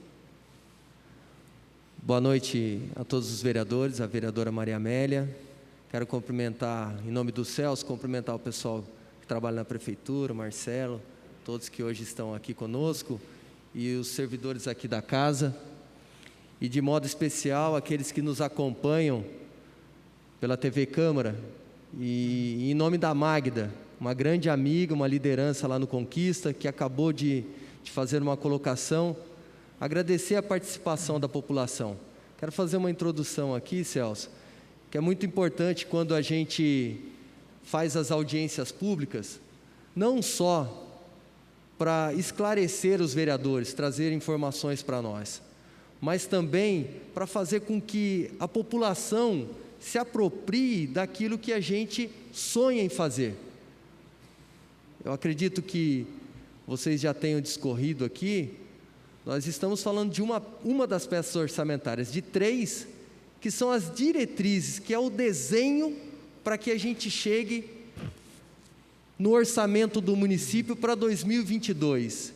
Então, é basicamente um sonho a ser alcançado no ano seguinte. E dentro das minhas colocações, diante de tudo também que eu tenho acompanhado no decorrer de 2021, no eixo social saúde, que é uma secretaria que hoje demanda uma atenção especial devido ao Covid, eu senti falta, Celso, de um projeto de reabilitação para as pessoas que foram acometidas pelo Covid. Por quê? A gente tem que pensar que hoje nós temos uma realidade e uma dificuldade. Nós estamos tratando as pessoas, nós estamos buscando reduzir o número de infectados, mas a gente, como gestor, a gente já tem que enxergar lá na frente. A gente já sabe que tem um plano de vacinação e esperamos que até o final de 2021 todo mundo esteja imunizado. Então, quais serão os desafios em 2022? Tratar das pessoas que, graças a Deus, se recuperaram, mas ficaram com alguma sequela. Então, gostaria que você pudesse falar um pouquinho para a gente, se tem isso em discussão, isso em pauta, até porque eu vou apresentar uma indicação ao prefeito, a vocês, para que a gente possa trabalhar em conjunto. Esse é o meu objetivo. Tenho até que agradecer, recebi a ligação um pouco antes da audiência do Marcelo, sobre uma emenda que a gente conseguiu, uma parceria que tem que ter entre o Legislativo e o Executivo, porque a gente sabe que o orçamento é curto, como você disse, corta no investimento, na qualidade que a gente poderia estar ampliando. Então, gostaria que você falasse um pouquinho se tem essa perspectiva de um projeto consistente de reabilitação. Temos tanto de um projeto para atividade física de pessoas de recuperação de Covid, como também para idosos. A gente vai começar já esse ano 2 pilotos, um no Parque de Santo Antônio e um no Jardim das Indústrias, onde a gente tem 2 UBSs atuantes e bem fortes. Então, a gente vai começar já 2 pilotos nesses bairros, Parque Santo Antônio e Jardim das Indústrias, ainda esse ano. Então, possivelmente no ano que vem, a gente, sendo exitoso esse programa, a gente consiga estender as demais unidades de saúde básica, né, para não só atender a doença, mas também prevenir e recuperar. Então, a gente já tá trabalhando nessa linha e a sua indicação é extremamente bem-vinda, né? Até acho que você chegou um pouquinho depois, mas uma coisa que você sempre cobrou nós nos primeiros meses era o córrego seco, né? Então, a gente já previu para a lua do ano que vem, né? A região do Jardim a partir do momento que a gente começa terminamos a obra, os 3 piscinões do Túri, onde a gente dá um fôlego para toda a região central e região leste do município. Vamos iniciar nos próximos meses a licitação e obra do tanquinho, que ali vai resolver, ou vai chegar próximo de resolver, ali toda a região oeste, ali, Emília, Terras da Conceição, Flórida. Então, vai ter a macrodrenagem que vai ajudar toda aquela região. E, por fim, daí ficaria desfalcado, né? O Túri a gente já terminou, o tanquinho a gente começa esse ano, e ficou desfalcado o córrego seco, que envolve ali 4 obras de infraestrutura grandes, né, que é o piscinão da Sebrace, né, as aduelas no entorno da ligação ali na rua paralela à Estrada Velha, que liga ali o Jardim Califórnia aquele bairro ali atrás, e vai sair na Getúlio Vargas, e também as aduelas ali do Marcondes e Jardim Luiza, né? E também um represamento de água no Parque Califórnia. Então, são 4 intervenções grandes. A gente já colocou para o próximo ano a licitação e início dessas obras, né? Aí a gente vai ter aí uma frente de obras de 3 anos, mas a gente inicia no próximo ano a macrodrenagem do córrego seco, já que as outras duas macrodrenagens têm 4 bacias grandes no município, né? 4 ribeiras, Túri, Tanquinho e Seco. Quatro Ribeiras não temos tantos problemas de macrodrenagem. Turi a gente está próximo de resolver com os piscinões da Nilo Máximo. Tanquinho, com a obra financiada pelo CAF de macrodrenagem, já vai se resolver. Então a gente passa a atacar o córrego seco. Bacana. Eu agradeço, eu acompanhei, dei uma olhadinha em tudo que estava dentro do eixo infra, mas eu quero retomar o aspecto social, que eu acho que hoje merece que a gente tenha um olhar diferenciado. E voltar para essa questão da reabilitação, porque eu quero só fazer aqui dentro dessa discussão uma ponderação que eu acho muito tímido, 8 milhões para o esporte, que eu considero, dentro de tudo que a gente está vivendo, a Secretaria de Saúde, porque ali você realmente leva a saúde. E na minha indicação, Celso, com pessoas construído a várias mãos, você vai perceber que são pessoas capacitadas dentro dos seus segmentos, mas que envolve, no meu ponto de vista, uma junção de secretarias, um trabalho matricial.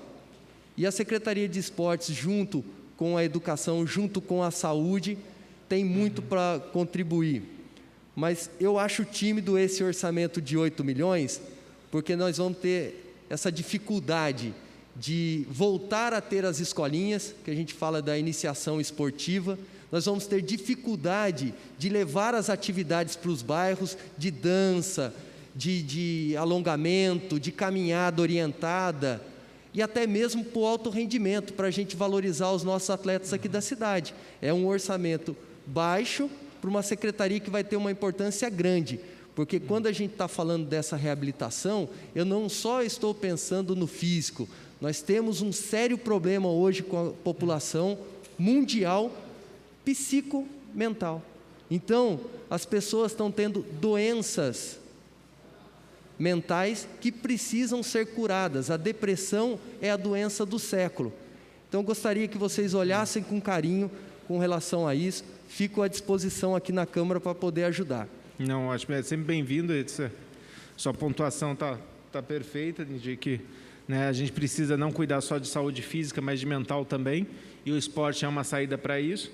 E essa casa também sempre colaborou muito com o orçamento do esporte, sobretudo no que diz respeito às emendas impositivas, né? Então, por mais que exista um déficit aí no orçamento, essa casa sempre corroborou e sempre ajudou muito a Secretaria de Esporte nas emendas impositivas, direcionando um orçamento que é proveniente dessa casa para as atividades de esporte. Então, concordo contigo, acho que é longe do desejável, mas ainda está dentro do possível, dado que a capacidade de investimento da Prefeitura vem se estrangulando com essas recessivas anos de crise.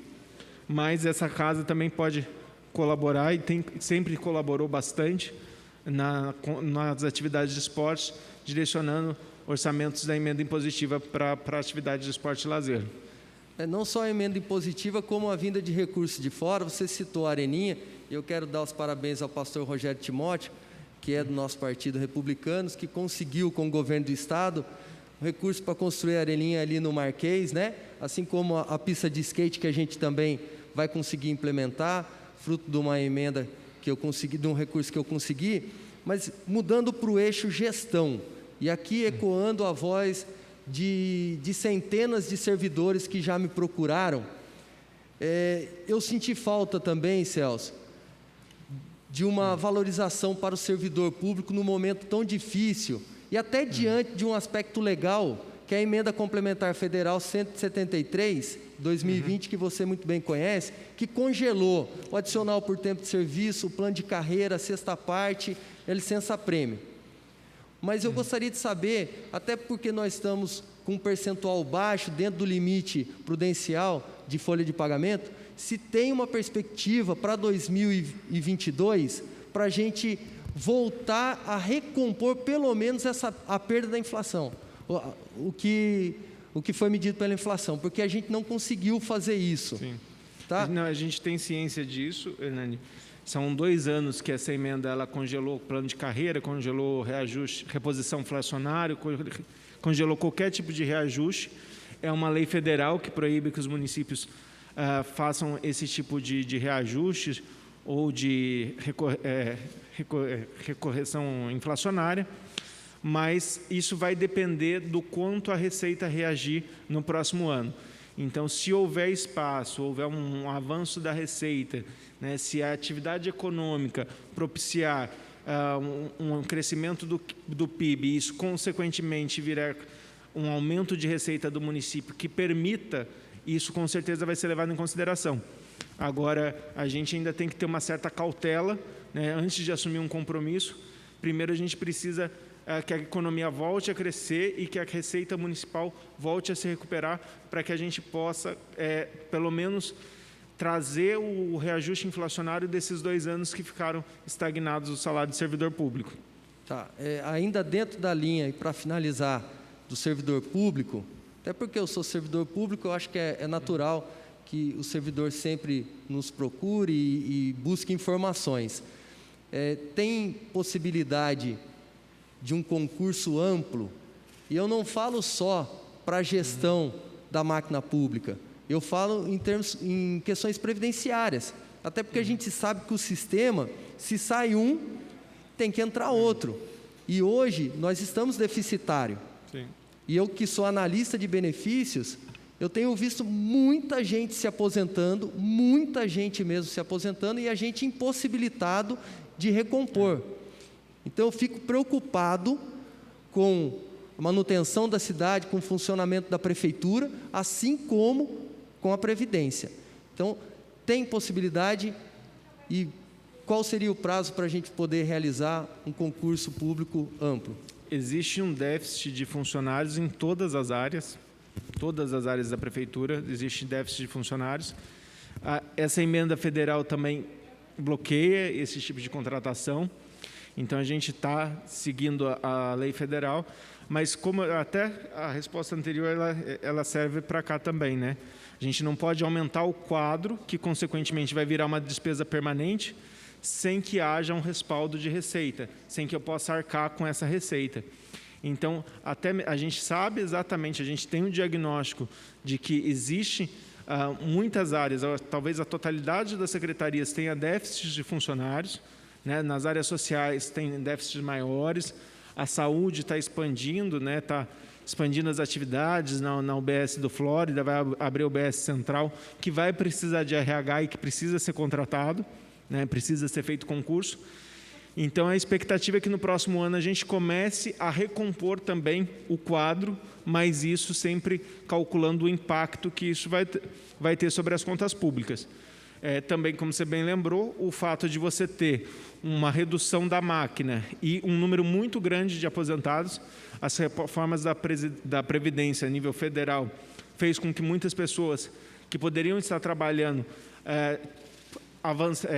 antecipassem o seu benefício da aposentadoria, o que, por um lado, acaba aumentando o número de pessoas dentro do IPMJ e diminuindo as pessoas contribuindo para o IPMJ. Então, isso vai acarretar, no médio prazo, até mesmo um aumento da contribuição da Prefeitura para o IPMJ, para conseguir equilibrar o atuarial do Instituto. Sem fazer uma análise tão complexa, mas enxergando aqueles que estão aposentando da educação, da saúde, os médicos que estão aposentando especial, eu vi que dos médicos está aqui sim a contratação de médicos, que é uma missão difícil, né? Eu acho que a gente tem que discutir um pouco mais a respeito de um plano de carreira dentro da saúde, mas alguns cargos eu acho que não precisa de uma conta muito grande, porque é somente uma recomposição. Mas me preocupa o fato de não ter concurso aberto para poder contratar de imediato. Então, Celso, fica aqui um pedido, o que puder antecipar para ganhar tempo e a cidade de Jacareí perder menos, eu acho que todos nós vamos agradecer. Mas obrigado pelas colocações e pode sempre contar comigo, o que tiver ao meu alcance. Eu acredito que de todos os vereadores aqui, tenho certeza que a gente estará aqui de portas abertas. Obrigado, né? Tem duas perguntas aqui, da Maria Martins, quando vem a academia ao ar livre para o Colônia. A academia ao ar livre para o Colônia está prevista, acho que para esse ano já, e inclusive com emenda impositiva, acho que do vereador Juarez, que fez emenda impositiva para a academia do Colônia. A gente vai executar o orçamento impositivo deste ano com a academia do Colônia do vereador Juarez. E a Gesiane Marques, também via Facebook, quando irá continuar o andamento das obras de infraestrutura no Rio Comprido.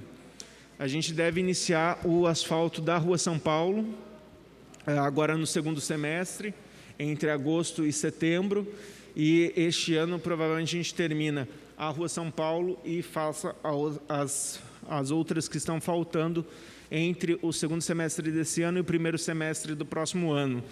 A gente está agora esperando essa melhora da pandemia para voltar com as atividades de regularização fundiária no bairro, né? A gente vai retomar os levantamentos topográficos para permitir que as pessoas que já aderiram ao cadastro social possam ter sua documentação enviada para o cartório e, consequentemente, ter o seu título de propriedade no Rio Comprido.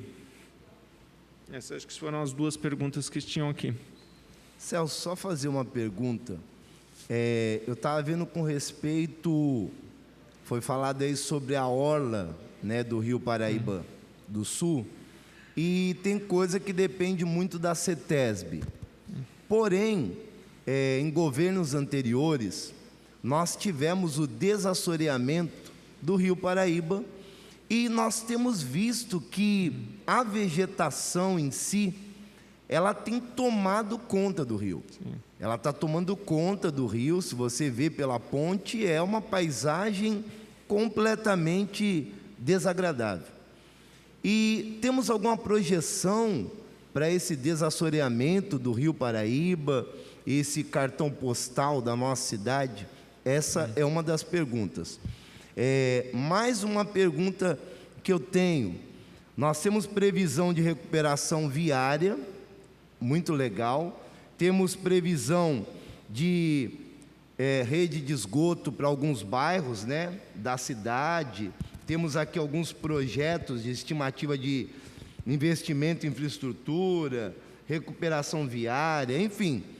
E nós tivemos nessa pandemia vários postos de saúde fechados.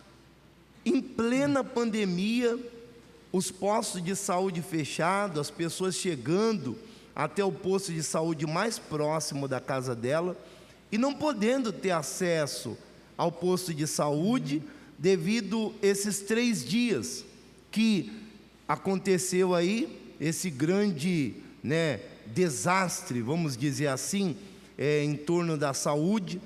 Eu quero saber o seguinte: nós temos alguma previsão para manter esses postos de saúde abertos nesses momentos de pandemia, um momento que mais nós precisamos de ter a saúde em dia?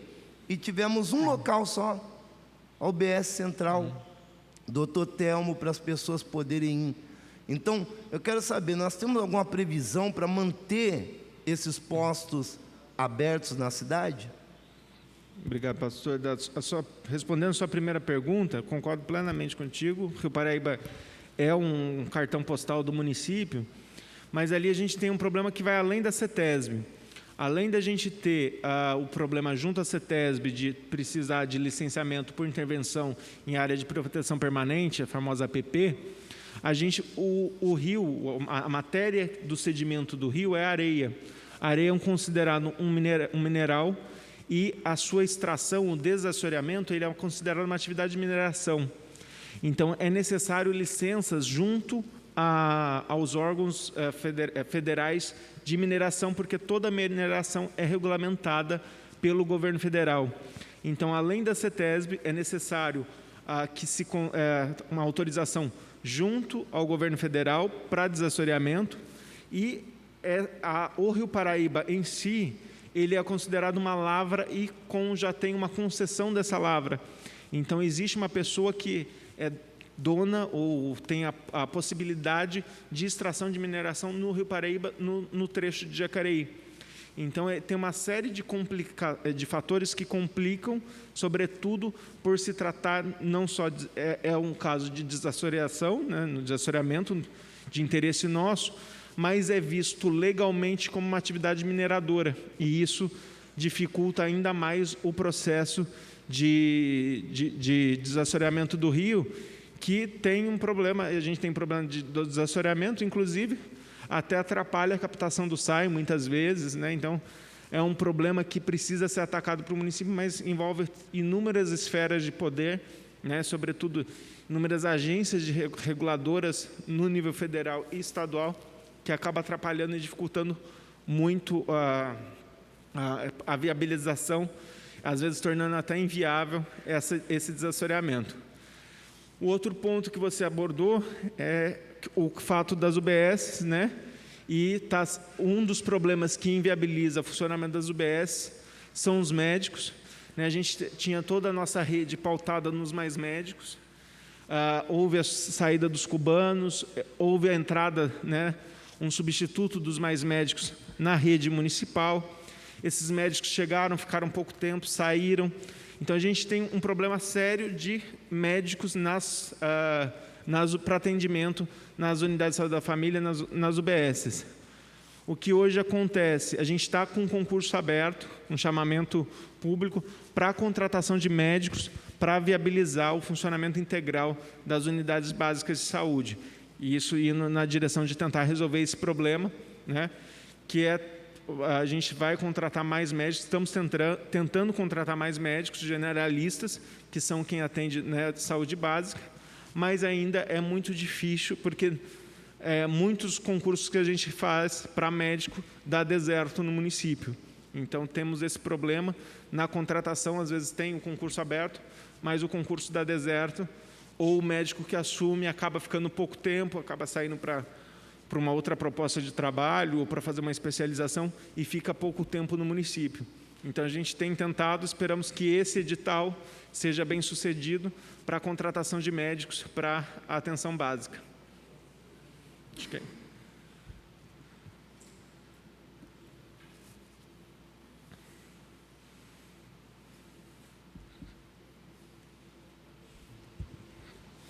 Bom, parece que tem mais uma pergunta. Estamos só aguardando aqui chegar a pergunta que está sendo enviada aí pelos internautas, né? Tá. Então vamos chegando. E também eu gostaria aqui de agradecer desde já, né, a Magda Almeida, a Gessiane Marques e também a Maria Martins por ter contribuído aí com perguntas, né, para essa audiência pública. Tá? Então, desde já a gente agradece essas, né, internautas que mandaram aí suas perguntas no caso.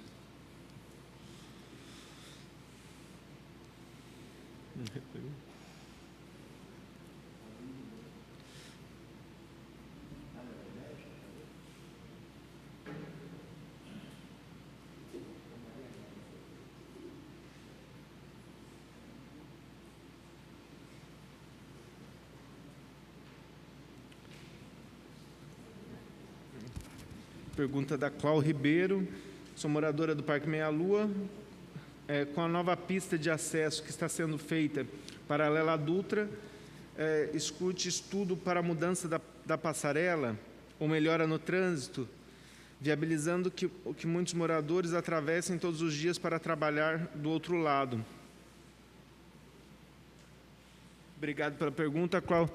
A gente está fazendo um trabalho junto à nova Dutra, né? A gente está asfaltando ali a marginal da Dutra no Parque Meia Lua, né? Estamos levando a Davilino até lá e a gente entende que a partir do momento que você melhora a infraestrutura, você possibilita uma velocidade maior dos carros e um aumento do trânsito também.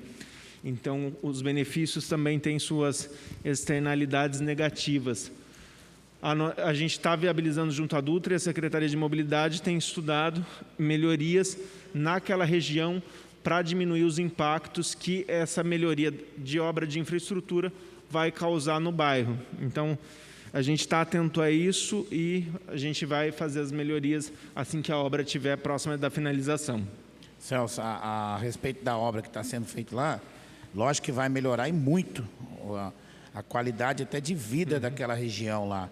com a chegada daquela marginal lá, que vai dar a ligação a Davilino, né? Que vai se chamar aí um anel viário, que vai interligar a terceira ponte, vai chegar com lâmpada de LED, tudo, melhorar. Mas a pergunta é viável, assim, a gente já até tinha comentado a respeito disso, a preocupação, porque ali atravessa muitos funcionários do outro lado do Dragão ali. Também é uma preocupação nossa. E é uma preocupação. E há muitas perguntas que responde, aproveitar a oportunidade, não sei se é viável fazer essa pergunta, mas eu preciso fazer já pegando carona nessa situação. Muitos moradores perguntam, aquele trecho da SANI, ele vai ser mão única ou mão dupla? Para acabar com isso de uma vez, para nós encerrar esse assunto e a população ficar ciente. Porque ficou meio confuso. O trecho em frente à SANI... Da SANI, que ele começa no meia-lua e termina ali na SANI. Que ele passa ali para... Não sabe se ele é mão dupla ou mão única, ficou meio confuso. Ali em frente à SANI, ele é mão dupla. Ele vai ser mão dupla? Isso, ele vai ser mão dupla ali em frente à SANI. E daí você vai poder ir e vir para o meia-lua por ali, não vai precisar pegar a Dutra mais. Isso, depois, você vai poder ir sem precisar pegar a Dutra. Isso, que daí vai ter uma ciclovia compartilhada. Isso, do lado, aquela coisa ciclovia, calçada, tudo certinho. Então, ufa. Não vão, o Parque Meia-Lua não vai precisar acessar a Dutra. Aí, show de bola, eu vou aplaudir. Obrigado, viu?